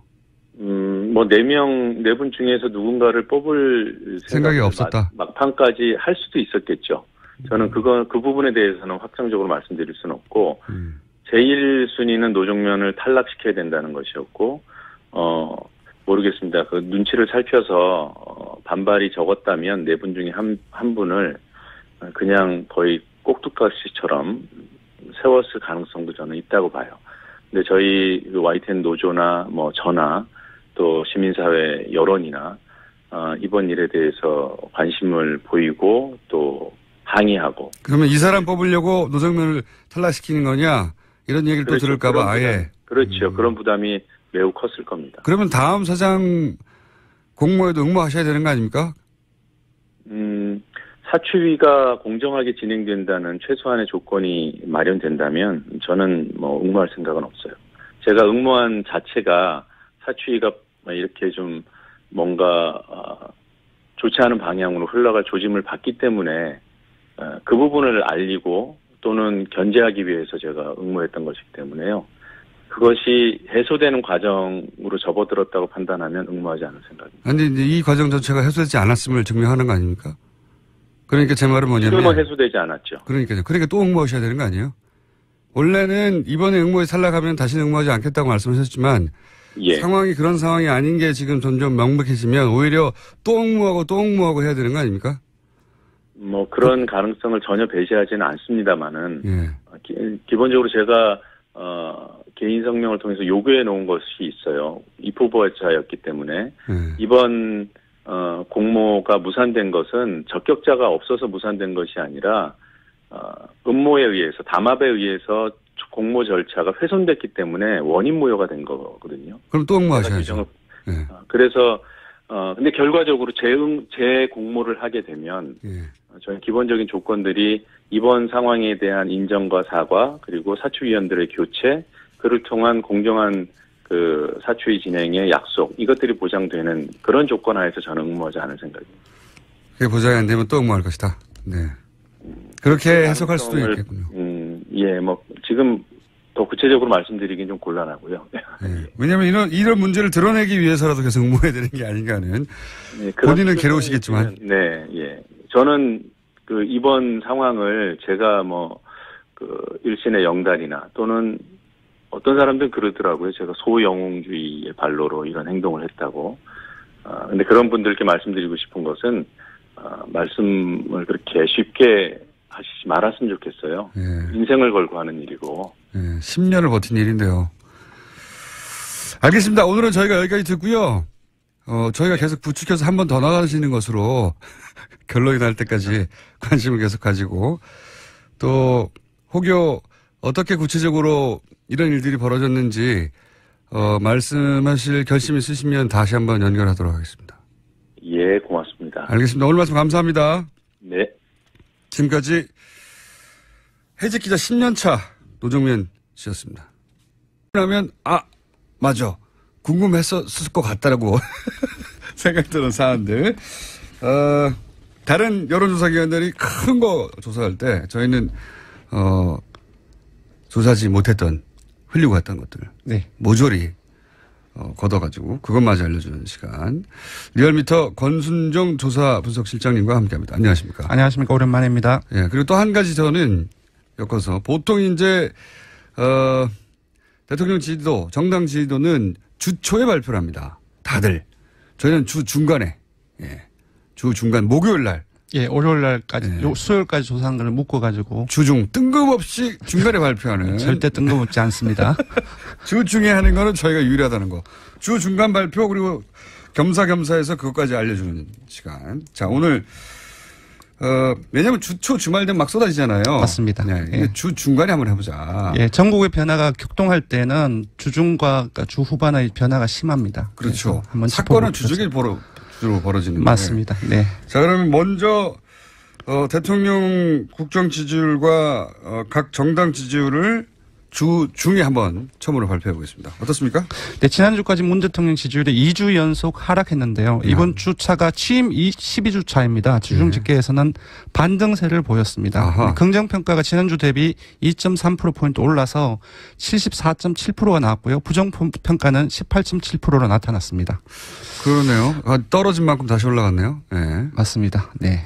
그리고 정당은 어떻습니까? 정당은 더불어민주당이 54.7%가 나왔고요. 많이 올라갔네요. 많이 올랐습니다. 한 4.3%포인트 올랐고요. 자유한국당은 15.1%, 정의당은 6.2%, 국민의당은 4.9%, 4%는 처음 나왔는데. 바른정당도 4.8%로 당청이 모두 올랐고 야사당이 정의당 포함해서 정의당 낙폭은 그렇게 크지 않은데 야사당이 모두 내렸습니다. 여기서 국민의당 4%는 처음이고 바른정당 4%도 처음인 것 같은데요? 처음은 아니군요. 예, 바른정당은 이전에 많이 좀 안 좋았을 때가 있었기 때문에 4%대가 있었고요. 낙폭이 제일 크네요. 예, 국민의당은 지금까지 이제 제보조작 논란으로 5.1%가 종합집계로서는 최저였는데요. 요번에 3일간의 종합집계 기준으로 해서 최초로 4% 떨어졌으니까 최저치입니다. 그렇군요. 원인 분석을 잠깐 해보죠. 대통령 주 중간에 중간 합계 지지율이 2%가 올라간 이유는 뭡니까? 일단은 두 가지로 보고 있습니다. 지난 주말부터 이번 주 주초에 크게 화두가 되었죠. 하나는 대기업 고소득자. 이제 당청의 용어로는 초가 앞에 붙었는데, 네. 예, 대기업 고소득자 정세 방침과. 초고소득이 맞긴 맞죠, 그 정도면. 맞습니다. 근데 한국당의 충북도내 발언이 있었죠. 덜치 발언부터 시작해서 여러 가지 SNS 해명 논란, 거짓말 논란 그런 부분들이 이제 확대가 됐는데 이 두 가지가 영향을 미친 것으로 보입니다. 그러면 증세 논란은 보통 집권 여당의 지지율을 떨어뜨리는데요, 통상. 맞습니다. 보통 세금 관련해서는 이제 지지율 하락 요인이라고 모두가 인식을 하고 있는데 이번엔 좀 다릅니다. 이제 박근혜 정부 때는 여러분 많이 기억하실 겁니다. 연말정산 세금 폭탄 기억하시죠? 그때 난리 났었죠. 예, 그리고 담배값 인상. 그때도 난리 났었고요. 예, 저도 담배를 피우는데 엄청나게 저도 조금 욱했던 적이 있었거든요. 한꺼번에 500원도 아니고 2,000원 예. 올라왔잖아요. 예. 유례가 없는. 그때는 사실상 지지율 하락 요인이 크게 작용을 했고요. 했죠. 이번엔 조금 다른데요. 그 이유는 제가 보기에는 기존 같은 경우는 서민들한테 부담을 지우는 것이었는데 간접세의 성격이 네. 많았기 때문에 이번 주 같은 경우는 물론 이제 그 당청에서의 프레임을 동화한 부분들이 있기는 있지만 좀 아주 잘 사는 대기업과 고소득자에게 한정된 정서로 5억 국민들이 이상. 인식을 하고 있었다는 거. 왜냐하면은 예. 이 5억 이상 얘기를 듣다 보면 5억 이상 소득자들이 불만이 있을 수 있어요. 2% 올랐다 하더라도 왜 우리한테만 하느냐. 그렇지만 그 얘기를 들은 5억이 소득이 안 되는 분들은 나 그 세금 낼 테니까 5억 벌게 해줬으면 좋겠다 이렇게 생각하거든요. 예, 이거는 조사 결과라도 나타났습니다. 지난주에 요 정세 관련 방침에 대해서 어떻게 생각하는지 여론조사를 해봤는데 무려 85.6%가 찬성 여론이 나왔습니다. 야. 그러니까 대통령 지지율보다 더 높은 거죠. 예. 그러니까 이 경우에는 대통령 지지율보다 더 높기 때문에 이런 사람들이 있는 겁니다. 그러니까 문재인 대통령은 반대하지만 네. 정세 방침에 대해서는 찬성하는 사람들이 이런 방식의 나타나는 정세는 거죠. 좋다. 그래서 이런 부분들의 일부가 그 우호적인 태도로 돌아설 여지가 있는 것이죠. 그리고 또 한 가지 드는 생각은 뭐냔 말이죠. 이런 증세 논란, 예전에 이제 종부세 논란 때도 사실 유사한 구조였거든요. 그렇습니다. 국민 대부분이 종부세하고 상관이 없었어요. 네. 종부세 대상자가 1점 몇 %였으니까요. 네. 그러니까 나머지 98%는 찬성해야 되는데 당시에는 그 보수 매체들이 그 세금 폭탄이라고 일반인들은 상관이 없는데도 불구하고 그런 프레임을 공개해서 먹혔어요. 그때는. 지금도 프레임 전쟁이 정말 거대하게 일어나고 있는데 안 먹혀요, 이번에는. 예. 신기하게. 저도 보수 매체가 이걸 세금 폭탄 뭐라고 합니까? 무슨 용어죠? 세금 폭탄 또 하나 용어가 있는데 하여튼 여러 가지 용어로 결국은 세금을 올리는 거에 대해서 굉장히 집중적으로 비판하고 있거든요. 보수 매체들이. 네. 표적 증세. 네. 네. 그런데 그런데 안 먹히고 있네요. 근데 안 먹힐 것이다라고 단정하기는 조금 이런 측면이 있습니다. 왜냐하면 앞으로도 계속 될 테니까. 어제 그 이재명 성남시장이 이제 부자 정세에 이어서 서민 감세해야 된다. 네. 이게 또 치고 나오셨어요. 서민 감세는 지금 또 자유한국당의 프레임인데. 예, 또 그리고 이제 정치권 일부에서는 이제 사실상 이제 공약을 실현하기 위해서는 예산이 많아야 되는데 그래서 중산층 일부까지도 정세를 해야 된다는. 그러니까 좀 상충하는 여러 가지 정세 방향성이 좀 많이 나오고 있기 때문에 알겠습니다. 조금 봐야 될 것 같습니다. 네. 일단 지지율이 대통령과 여당이 집권 여당이 지지율이 반등을 했고 그게 첫 번째고 네. 나머지 야당들은 하락했는데 낙폭이 가장 큰 것은 바른정당입니다. 국민의당 그러니까 우선 정의당은 낙폭이 적고 네. 한국당도 낙폭이 그렇게 크진 않기 때문에 0.9%포인트입니다. 네. 네. 국민의당이 4%대 이하로 내려간 이유 그리고 바른정당이 낙폭이 큰 이유 이 두 가지는 어떻게 보십니까? 일단 국민의당 같은 경우는 아시다시피 재보조작 사건이 워낙 큰 파장을 일으켰습니다. 그래서 아까 말씀드렸듯이 5.1%까지 최저치를 떨어졌는데 재보조작 사건은 거의 끝났는데요 이제. 예, 이제 조금 조정이 되는데 이현주 의원이 연일 여론의 집중을 받고 있습니다. 이현주 예, 의원이요. 그 어제나 그제 같은 경우는 이제 알바비 떼어도 참는 게 공동체 의식이다. 네네. 그리고 이제 공무원 폄하 발언 이런 것들이 계속 중첩적으로 나오고 이현주 의원 효과를 보시는 거고. 예. 바른정당이 한 번에 2%가 넘게 떨어진 건 뭡니까 이유가? 맞습니다. 지금 지난주에 7.3%에서 7%에서는 오랜만에 회복을 했거든요. 그래서 지지율이 워낙 낮은 상태이기 때문에 한 2.5% 떨어진 것도 큰 거죠. 상당폭 하락한 겁니다. 25%가 떨어진 거예요 거의. 네. 그래서 제가 보기에는 이번에 그 정세에 대한 부분들과 관련돼서 보입니다. 그러니까 이번 주 초 그 이혼 대표가 정세를 하기 전에 이제 반대까지는 아닌데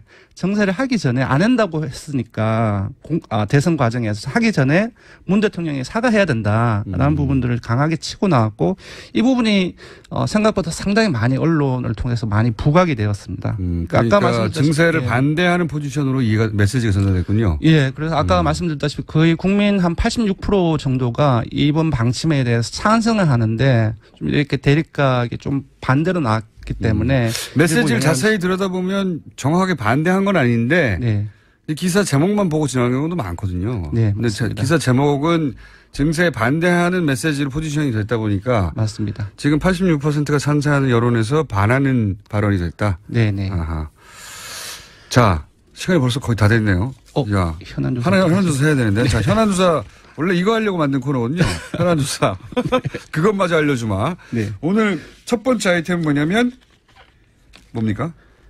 박근혜 전 대통령 1심 선고 재판 생중계가 허용될 수 있는 쪽으로 대법원이 결정을 했는데요. 그걸 찬반하는지, 찬성하는지 반대하는지. 이게 대법원에서 판사들은 한 60% 중반 정도로 생중계해야 된다고 판사들은 판단했는데 일반인들은 어떻게 판단하느냐 생중계를. 예. 그걸 일반인한테 물어봤습니다. 그랬더니 예.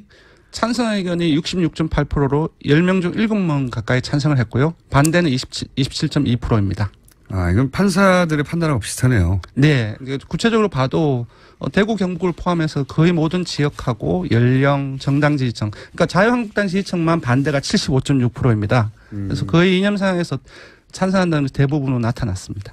자유한국당 지지층은 70% 중반대가 반대하고 네. 나머지 모든 지역, 모든 연령, 모든 지지층, 정당 지지층, 네, 자유한국당 제외하고 네. 모든 이념 성향에서 예. 자유한국당 지지층을 제외하고는 다 생중계 찬성하는 의견이 높다. 네. 네. 판사들과 일반 국민들의 여론이 거의 똑같네요. 비슷하네요. 네. 자, 오늘 여기까지 하고 조사 기호 말씀해 주시고 첫 번째 시간을 마치도록 하겠습니다. 네, 정례조사 조사 개요를 말씀드리겠습니다. 이번 조사는 TBS 의뢰로 24일부터 26일까지 3일간 조사를 했고요. 전화 면접 자동응답 혼용으로 했습니다. 34,908명의 통화를 시도해서 최종 1,533명의 응답을 완료했고 응답률은 4.4%, 표본 오차는 95% 신뢰 수준 플러스 마이너스 4.4%포인트입니다. 자, 앞으로 저희가 그것마저 알려드릴지 궁금하신 점이 있으면 문자로 주세요. 저희가 다 조사할 테니까 아무리 사소해도 상관없습니다. 제목을 보십시오. 그것마저 알려준다는 거 아닙니까? 네. 그것마저 알려드리겠습니다. 자, 오늘 첫 번째 시간이었습니다. 수고하셨습니다. 네, 고맙습니다. 디얼 밑에 권순정 실장이었습니다.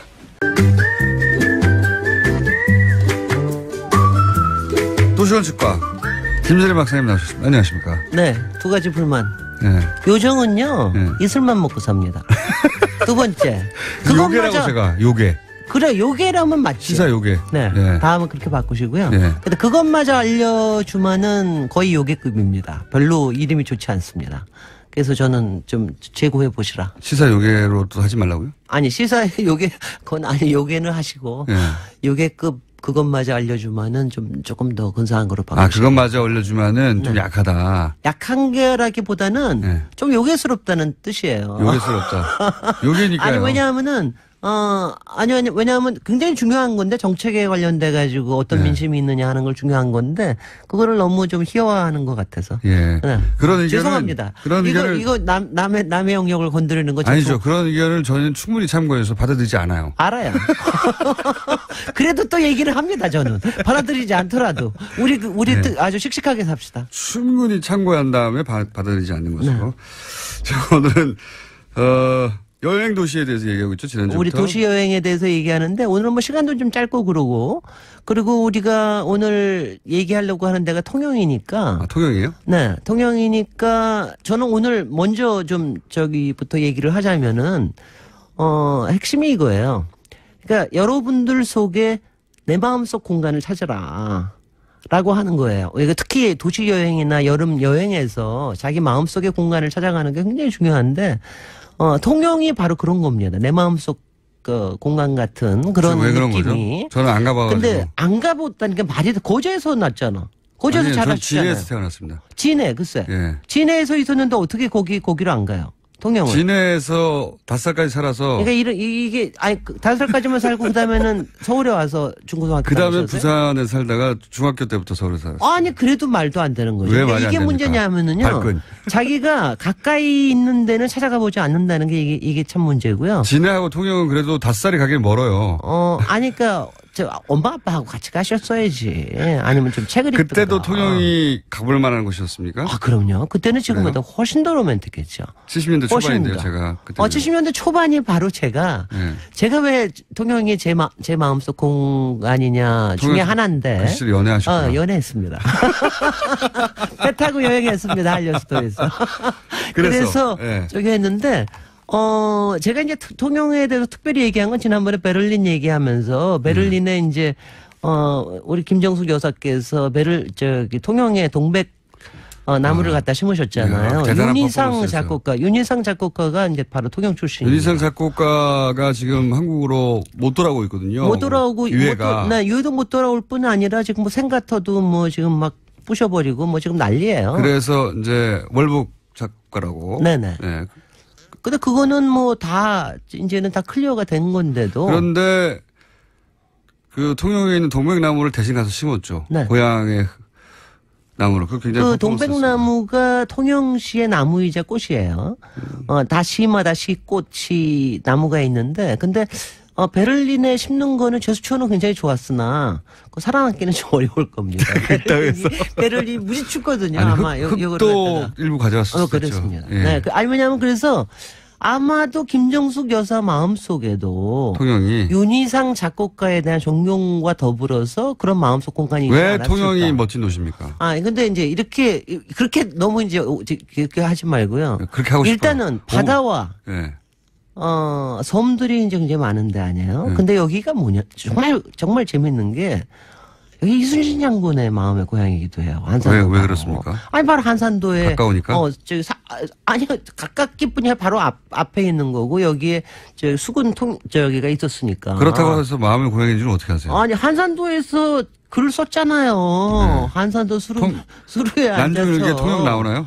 그럼요. 그러니까 통영이라는 말을 그때 쓰지는 않았죠. 네. 그러니까 그래서 분명히 왜냐하면 그때 분위기가 아마도 통영의 한려스토의 분위기가 저는 이순신 장군의 마음속에도 있었을 거라고 생각해요. 그리고 아마 이순신 장군 마음속에는 그 바다와 이렇게 떠 있는 섬이 아마 그야말로 이렇게 쫙 이렇게 뭔가 이렇게 호령할 수 있는 거로 보이지 않으셨을까? 뭐 이런 생각도 해보고요. 근데 이게 그 섬들이 본인들의 수군처럼 보였을 것이다. 그랬을 수도 있을 거라고 생각합니다. 그리고 거기에 바다를 다 알아내고 어디가 이제 목이고 이런 걸 다 알아내는 이런 과정들이 그러니까 이게 다 다른 마음에 다른 게 들어가 있어요. 근데 이제 통영이 재밌는 게 바로 여기에 그야말로 병창기지가 있었기 때문에 여기에 산업도 굉장히 많이 발달됐습니다. 장사도 굉장히 많이 했고 그리고 이 주변에 이제 뭐 농업이나 이런 것도 농산물도 여기에 다 들어오고 그래서 통영에 보면은 먹을거리도 많고 왜 공예품이 많잖아요. 안 가봐서 모릅니다. 아니 그건 가봐서 아는 게 아니라 통영 칠기가 유명한 정도는 알아야지. 안 가봐서 모릅니다. 아니 근데 이제 바로 그런 것 때문에 안 가본 게 아니라 이제 바로 그런 것 때문에 그러니까 한 공간이 여러 가지 느낌을 가질 수 있는 게 바로 이제 통영의 장점이죠. 통영이 이제 그야말로 이제 군대도 있지만 그리고 여기서 엄청난 전쟁도 있고 그랬지만 거기에 숨어져 있는 이제 서정과 감성과 이 부분.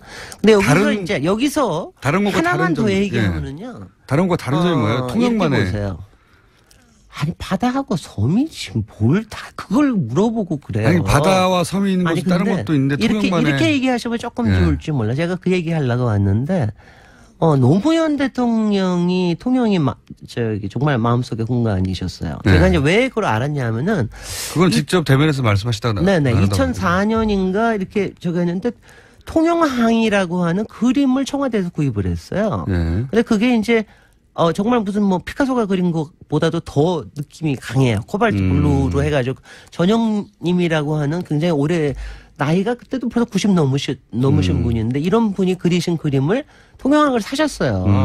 그 제가 그걸 기사에 보고 내가 너무나 신기했어요. 왜냐하면 뭐 통영을 좋아하신다는 것도 그렇지만 그런 그림을 살 수 있는 이런 안목이라는 게 굉장한 거 아니에요. 그래서 왜 사는지 물어보셨어요? 그래서 이제 그 다음에 한번 제가 테이블에 한번 앉을 기회가 있어가지고 궁금해가지고 물어봤습니다.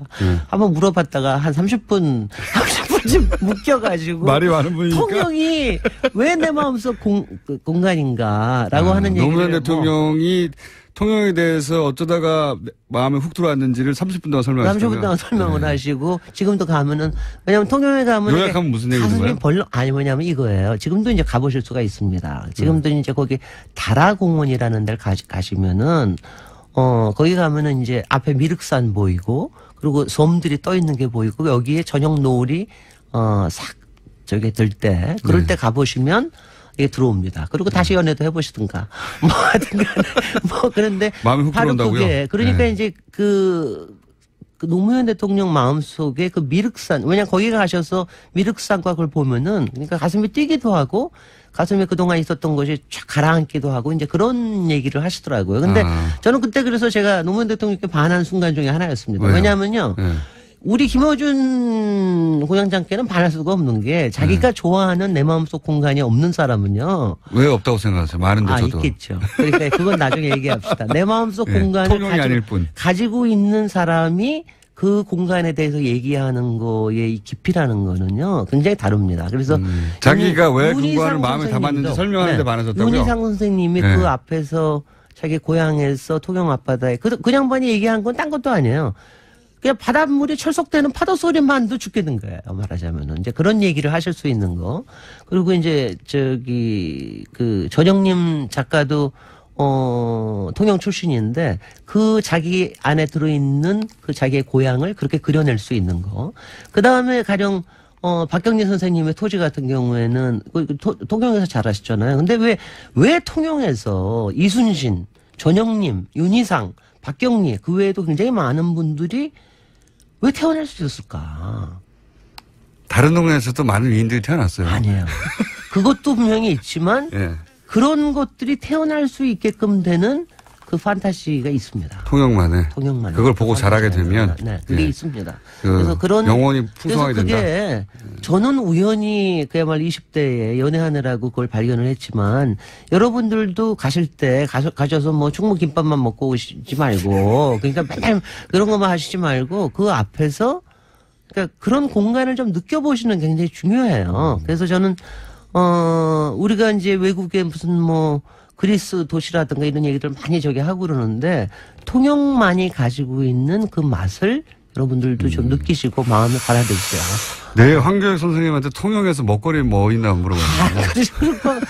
거기는 고기는 없어요. 그래요? 고기에 관련된 없는 세상에 어디 있습니까? 있긴 있지만 고기에 관련된 요리 자체가 없는 거죠. 괜찮습니다. 구워 먹으면 돼요. 저는. 그리고 이제 가시면 거기에 이제 지금 굉장히 유명한 게 동피랑 서피랑 같은 경우에. 동피랑 서피랑은? 그건 이제 벽화마을인데. 그것도 너무 얼마나 웃겨요.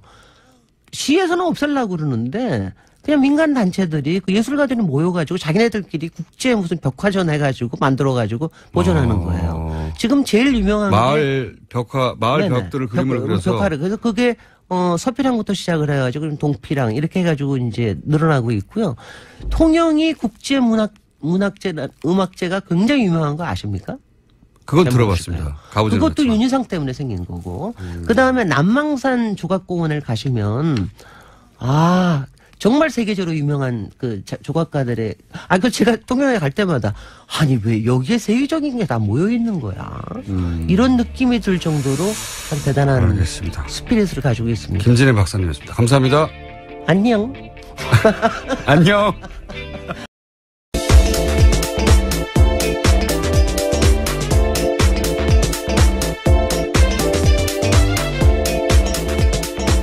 시사인의 김은지입니다.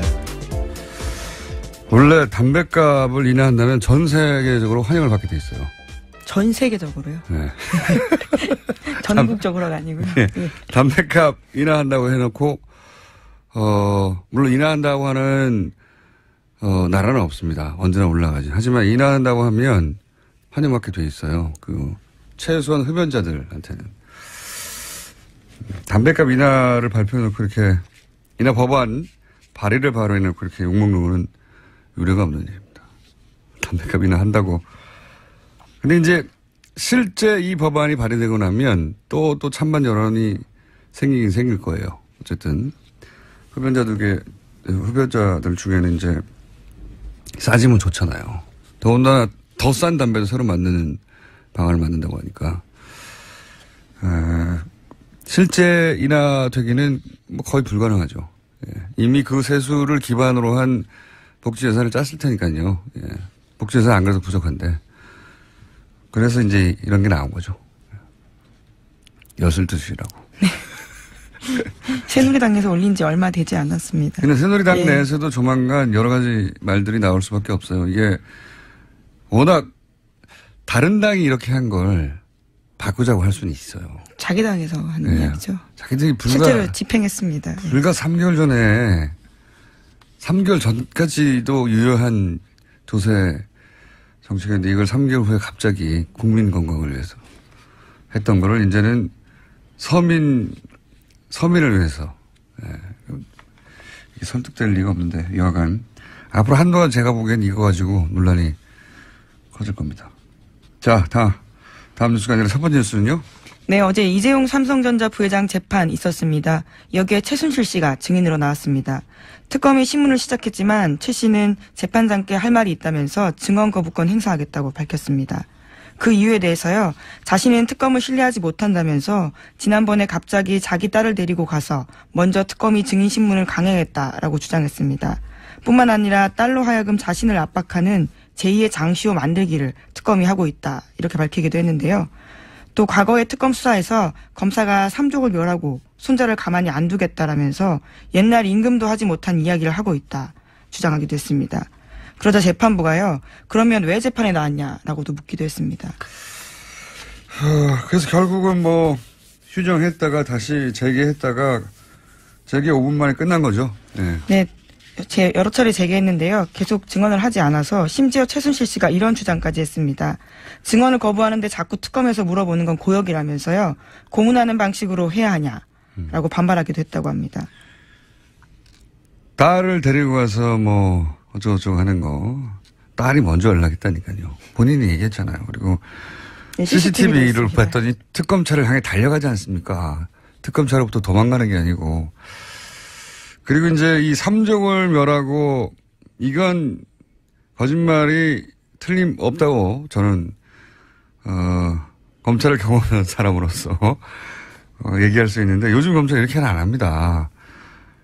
이렇게는 안 하고 이 프레임은 지속적으로 사실은 박근혜 최순실 측에서 주장해왔던 프레임이죠. 그 헌재 판결 직전에 박근혜 대통령 특검과 대면 조사를 한다 안 한다 하려고 했는데 뭘 공개해서 안 한다느니 끊임없이 안 할 이유를 핑계를 댔잖아요. 네, 지난 겨울 한참 씨름이었습니다. 그때 쓰던 수법이에요. 그러니까 그 당시 되돌아보시면 최순실 씨가 어느 날 갑자기 민주주의 특검이 아닙니다라고 소리치기 시작했고 그다음에 김영재 의원의 부인 박채윤 씨가 갑자기 자백을 강요받았다 하면서 과호흡으로 쓰러졌죠. 네, 특검에 대해서 그렇게 주장한 거죠. 특검, 근데 이제 이게 너무 빨리 연기에 들어가가지고 특검이 아직 수사를 안 했는데 자백을 강요, 아직 아무것도 묻지 않았는데 자백을 강요했다고 쓰러졌고. 네, 응급실 가서도 별 문제 없다, 이렇게. 네, 바로 돌아왔죠, 그 다음날. 그렇죠. 그리고 서석구 변호사도 당시에 똑같은 주장을 했었어요. 이런 주장들. 그거를 뉴스공장에서 서석구 변호사 인터뷰 직전에 아마 이렇게 나올 것이다. 라고 말해놓고 잠시 후 인터뷰했더니 역시 똑같은 얘기를 해서 그 프레임 그대로는 겁니다.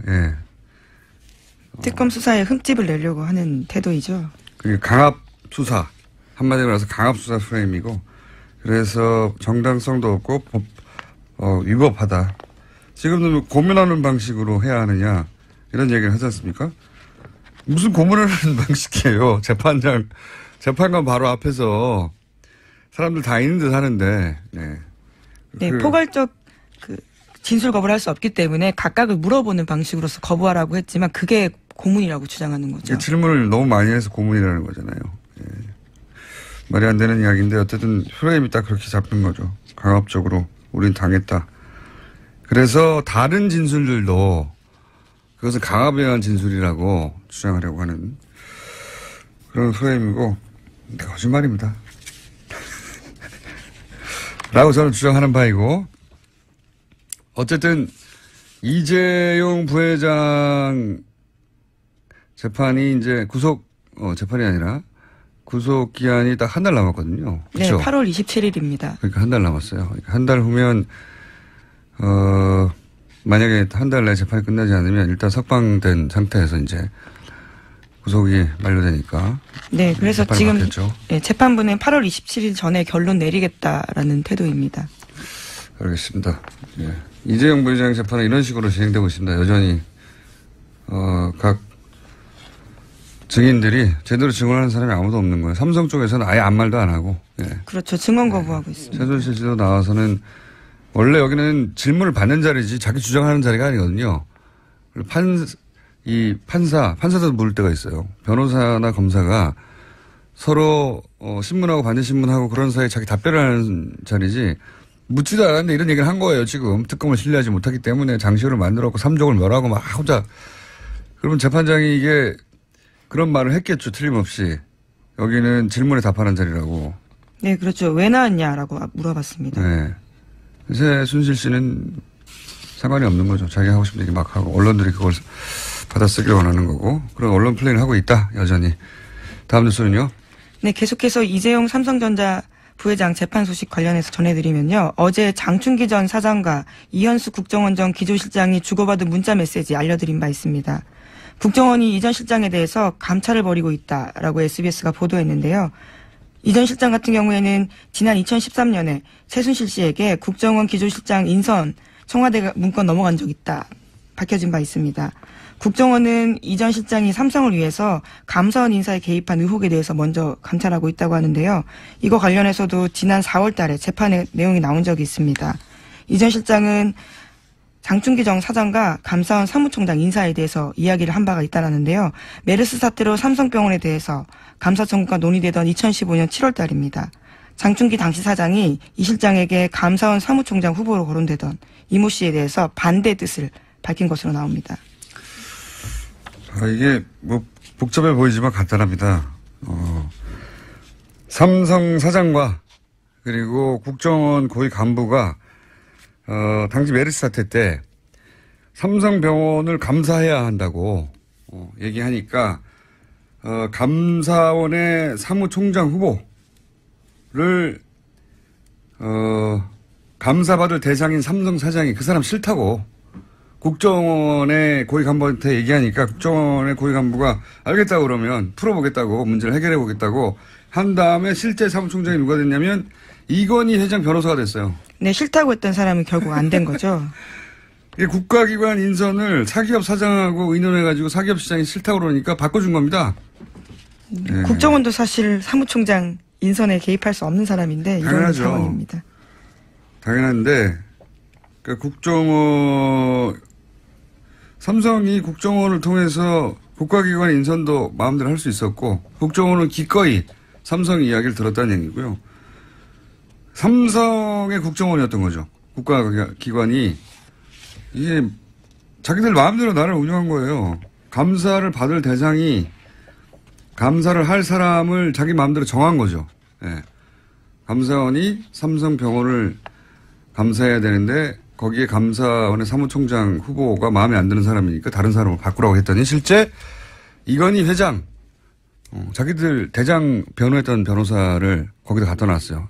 제대로 될 리가 있습니까 이게? 그러면 이거는 아주 큰 죄로 다스려야 합니다. 이런 구체적인 정황이 처음으로 드러나는 건데요. 뭐 그런 말들은 많잖아요. 삼성공화국이고 삼성이 맨 위에 있다고. 근데 국정원의 고위 간부가 기조실장이면 인사 예산을 총괄하는 자리이기 때문에 굉장히 파워풀한 자리인데 게다가 한 발 더 나아가서 그 기조실장 인선에 관한 청와대 문건을 최순실 씨가 받았다. 그러니까 이 기조실장이 최순실 씨의 입김이 들어간 기조실장이 아니냐. 원하는 사람이 된 게 아니냐. 이런 의혹이 있는데 다 엮이는 겁니다. 네, 그래서 지금 국정원에서 감찰에 나섰다라는 겁니다. 나라가 말이 아니었어요. 예. 다행인 것은 그 일부가 드러나기 시작했는데 예, 이렇게 드러날 줄은 아무도 몰랐겠지만 어쨌든 감사원 사무총장도 삼성이 싫다고 하면 예, 다른 사람으로 바뀌고 더군다나 삼성하고 관련된 변호사가 그 자리에 가기도 하고 그런 게 밑에서 은밀히 움직인 게 아니고 예, 사장과 고위 간부가 같이 의논해서 결정했다. 대단합니다. 네. 이거 반드시 밝혀내야 되겠네요. 네, 그래서 국정원 같은 경우에는 이번에 이 사실이 확인이 되면 검찰에 수사 의뢰하는 방안도 고려하고 있다고 합니다. 고려를 왜 합니까? 그냥 수사 의뢰해야죠. 당연히. 말이 되는 소리예요, 이게. 자, 다음 순요. 네, 복구가 된 국정원 녹취록에 대해서도 계속해서 전해드리고 있습니다. 이번에는 원세훈 전 국정원장이 친정권 인사에게 국정원 예산을 이용해서 도와주라고 지시한 정황이 담긴 녹취록이 나왔습니다. 구체적인 내용을 보시면요.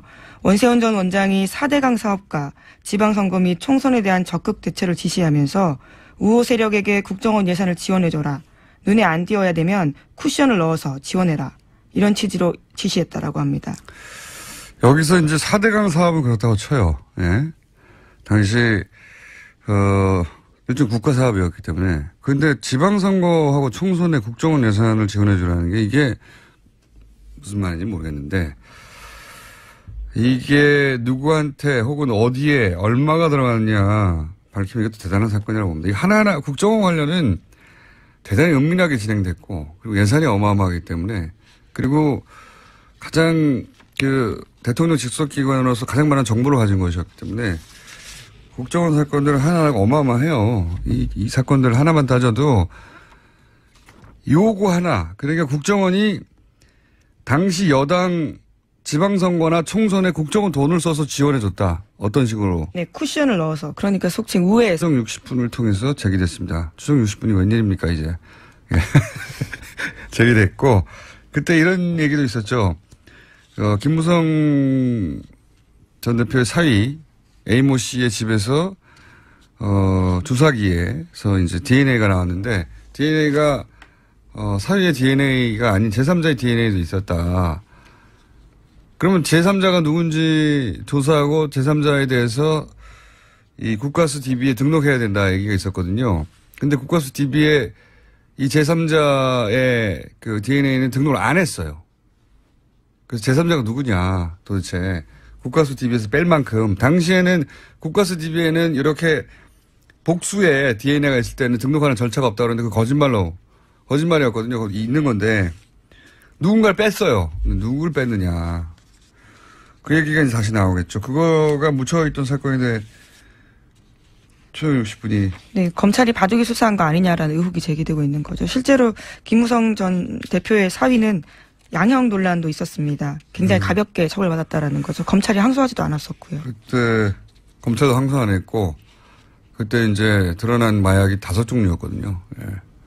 거의 마약 부패였는데 부패 파티에 가까웠는데 근데 그게 연루된 사람이 더 있었다. 전 대통령의 아들이. 예. 이런 의혹이 처음으로 공중파를 탔네요. 예. 여기까지 하겠습니다. 시사인의 김은지였습니다. 감사합니다.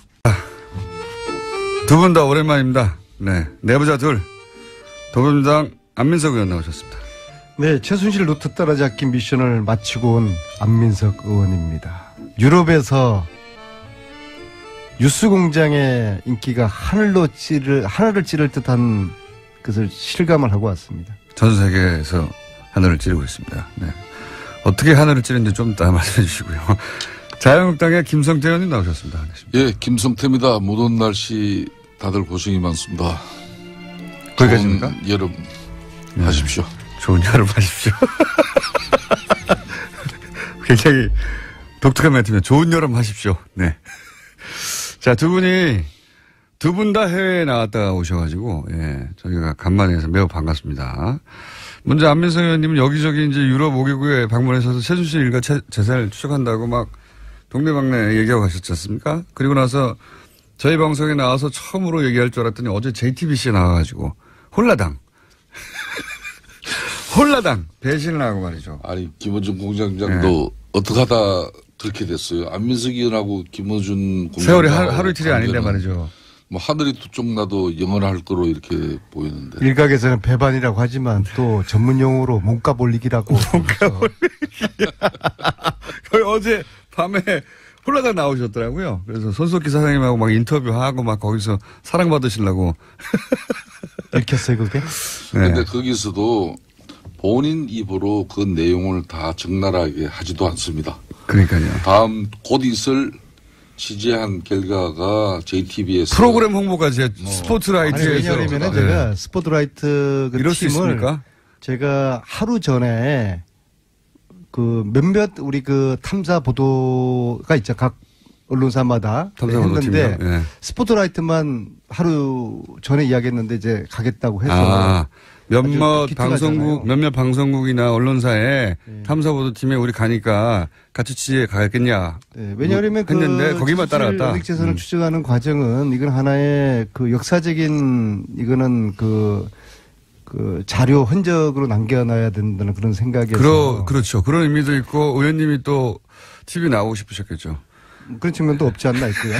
근데 그 스포트라이트 그 팀이 아주 결정적인 거. 이번 8박 9일 동안에 정말 대박거리 결정적인 거를 스포트라이트 팀이 찾아냈기 때문에 그걸 제가 이야기할 수가 없잖아요. 이번에 가서 근데 이번에 간 목적에 부합하는 어떤 결정적인 거를 결정적인 한방을 의원님이 아니라 스포트라이트 팀이 그렇죠. 같이 취재하다가 우연히 딱 발견했어요. 물론 제가 이제 기본적인 정보를 줬지만 그런데 그래서 스포트라이트가 다음 주 목요일 날 9시 반에 해요, 밤에. 그래서 거기 보시면은 자세하게 있는데 단지 홍보까지. 이번에 중요한 사실은요. 최순실 감옥에 있지만은 최순실의 아직은. 독일 은닉재산 조력자와 그 조직 시스템은 그대로 작동을 잘 원활하게 하고 있고. 아, 그래요? 예, 그리고 재산 처분하고 있는 현장을 저희들이 확인을 했고요. 그러니까 갔더니 최순실 씨의 은닉재산을 처음에 구축하는 데 도움을 줬던 사람과 시스템은 최순실 씨가 구속되고 박근혜 전 대통령이 구속된 이후로도 여전히 잘 돌아가고 있다. 여전히 잘 돌아가고. 특히 아마도 구체적인 물증도 확보하셔서 잘 돌아가는구나. 그럼요. 그게 이제 다음 주 스포트라이트에서 영상으로 소개가 될 것이고요. 특히 제가 JTBC 홍보를 너무 많이 하시는 거 아닙니까? 아니, 같이라도 동행을 해줘서 고맙죠. 그리고 참 놀라운 사실은 저들의 내부 제보인데요. 정유라만 있으면 된다. 정유라만 감옥 안 들어가면 된다. 그렇게 말해요? 네, 그럼요. 그 이야기는 정유라에게 창구 열쇠를 넘겼다는 그런 의미로 저는 해석을 했습니다. 정확하게 무슨 뜻인지는 안 물어보셨고 그렇게 짐작하신 거예요? 아니면? 그것은 그 내부자고 그렇게 우리가 정리를 했죠. 정유라 씨만 구속되지 않는다면 그렇죠. 이 재산을 은닉하고 처분하고 하는데 문제가 없다. 그렇죠. 그래서 이걸 우리가 전체 큰 숲을 봐야 되는데요. 최태민이 관리했던 재산. 박정희, 박근혜 그쪽의 재산이 라는 거죠. 그거 하나만 밝혀져도 국정원 뒤집어 없어져야 되는 기관이에요. 이렇게 되면 너무 큰 사건들인데 너무 많이 나와가지고 여러 가지가 한꺼번에 별거 아닌 것처럼 느껴질 수 있겠는데 FBI가 예를 들어서 공화당 당선을 위해서 뛰었다. CIA가 돈을 써가지고 공화당 후보들을 당선시켜줬다. 이거 말도 안 되는 거잖아요. 그런 일을 벌이라고 지시를 한 겁니다. 그러면 국정원장이 하라는데 싫습니다. 우리는 절대 그럴 수 없습니다. 그랬겠어요?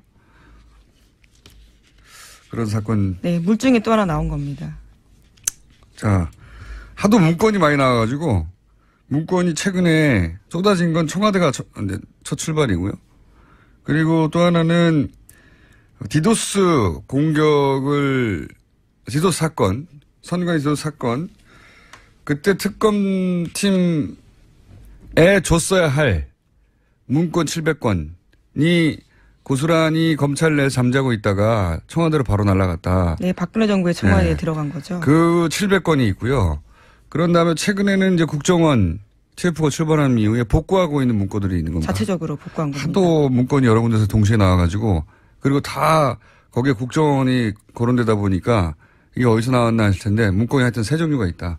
이미 2011년에 디도스 특검 할 때 확보했던 문건이 이제 공개되기 이제 정체가 드러나는 것이고 또 하나는 정권이 교체된 다음에 국정원 TF가 삭제된 걸 막 복원하고 있는 거고요. 원세훈 전 원장의 네. 발언이 중심입니다. 그리고 최근에 이제 300건으로 시작된 문건들 여기서 쏟아지다 보니까 뉴스가 계속 나오네요.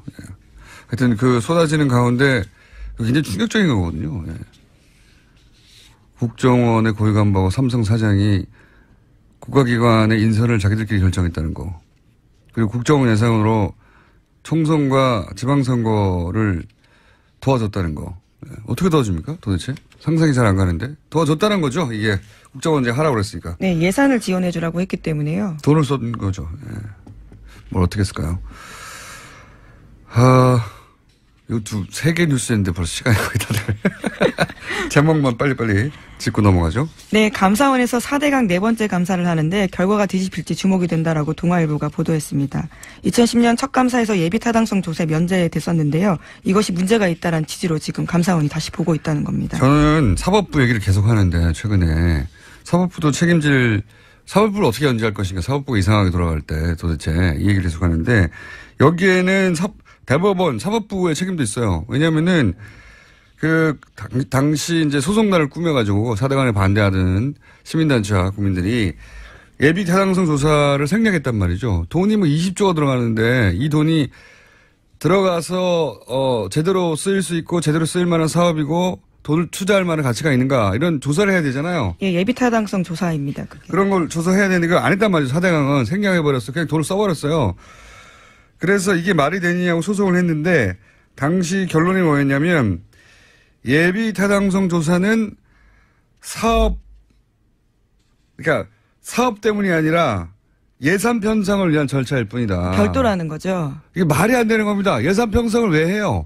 사업을 하려고 하는 거잖아요. 그러니까 예비 타당성 조사 없이 사업을 하면 안 된다라고 문제 제기를 했더니 최종적으로 대법원이 행정소송에 결론을 내놓은 것은 예비 타당성 조사는 사업하고는 별개고 이게 예산 편성을 하려고 하는 거다. 물론 거기에 그게 완전히 틀린 말은 아니죠. 예산 편성을 하려고 하고 예산 편성을 왜 합니까?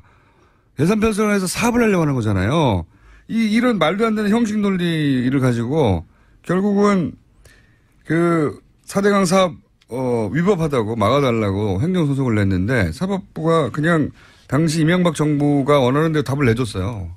네, 22조나 들어간 사업입니다. 이유가 너무 초라하지 않습니까? 예비 타당성 조사는 사업하고는 별개고 예산 편성을 위한 절차이기 때문에 사업을 막을 수는 없다. 이런 거잖아요.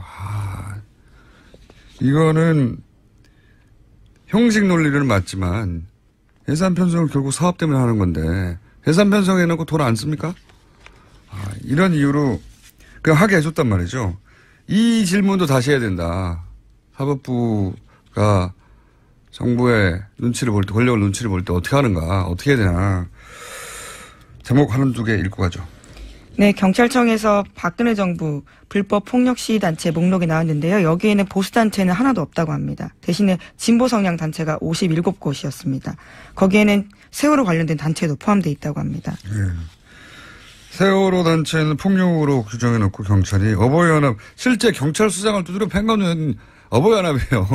그런데 거기는 목록이 없고 뭐 그런 거 알겠습니다.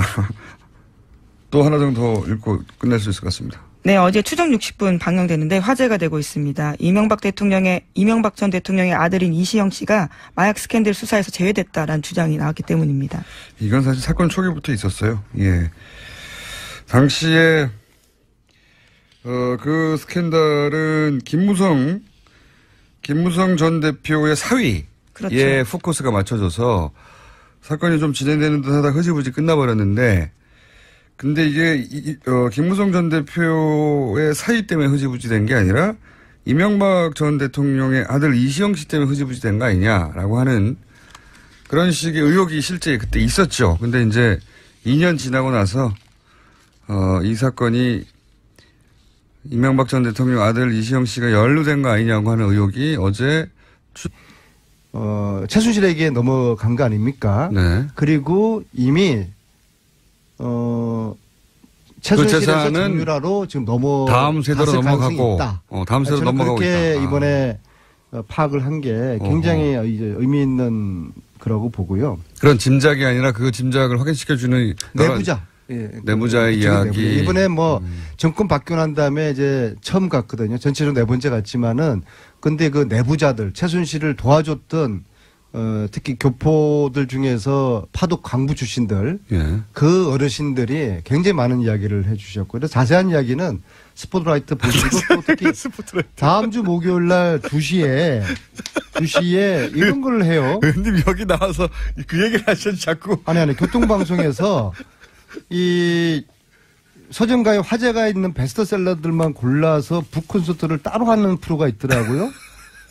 그래서 다음 주 목요일 날 2시에 교통방송 상암동 공개홀에서 끝나지 않은 전쟁. 작가가 이렇게 써줬어요. 불멸의 저서 끝나지 않은 전쟁에 북콘서트 열린다는 홍보를 꼭 해주시라. 현재 8세 찍힌 불멸의 저서 끝나지 않은 전쟁 북콘서트. 제지를 해도 끝까지 특히 휴가 가지 못한 분들 많이 의원님 마이크 내립니다. 그만하시고요. 선착순 100명이니까 서둘러 달라는 작가의 지금 이 글을 제가 자, 알겠습니다. 자, 알겠고요.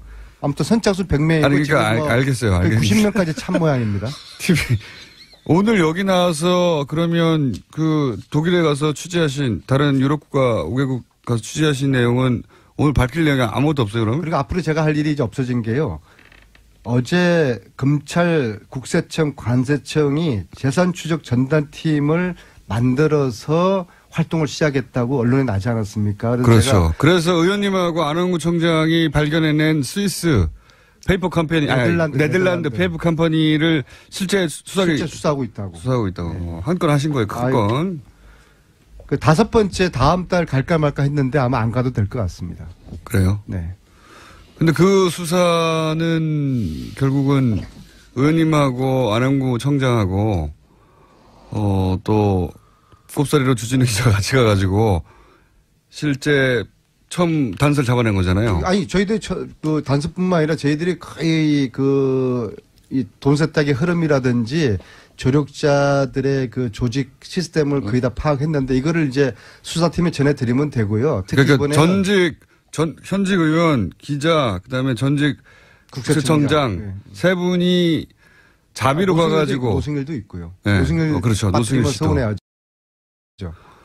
그래서 자비로 가가지고 밝혀낸 일단의 단서들을 이제 드디어 공기관에서 네. 공기관의 수사에 들어간다. 특히 이번에는 네. 스위스에서 교포들 모임을 만들었거든요. 근데 그 모임에 다 알겠는데요. 몇 분들이 스위스 현지 은행의 뱅커들이세요. 그래서 유니온뱅크와 크레딧 스위스 은행의 내부 구조를 어떻게 이 돈 세탁 계좌가 이루어지는 거 비밀 계좌의 시스템을 자세히 알고 있는 분들이 교민 모임을 만들어서 아마 도와주겠다 앞으로. 노다지가 나올 겁니다. 그래서 이런 분들 이런 조직을 이제 검찰에 다 연결. 다 알겠는데 그래서 오늘 풀어놓을 건 없고요.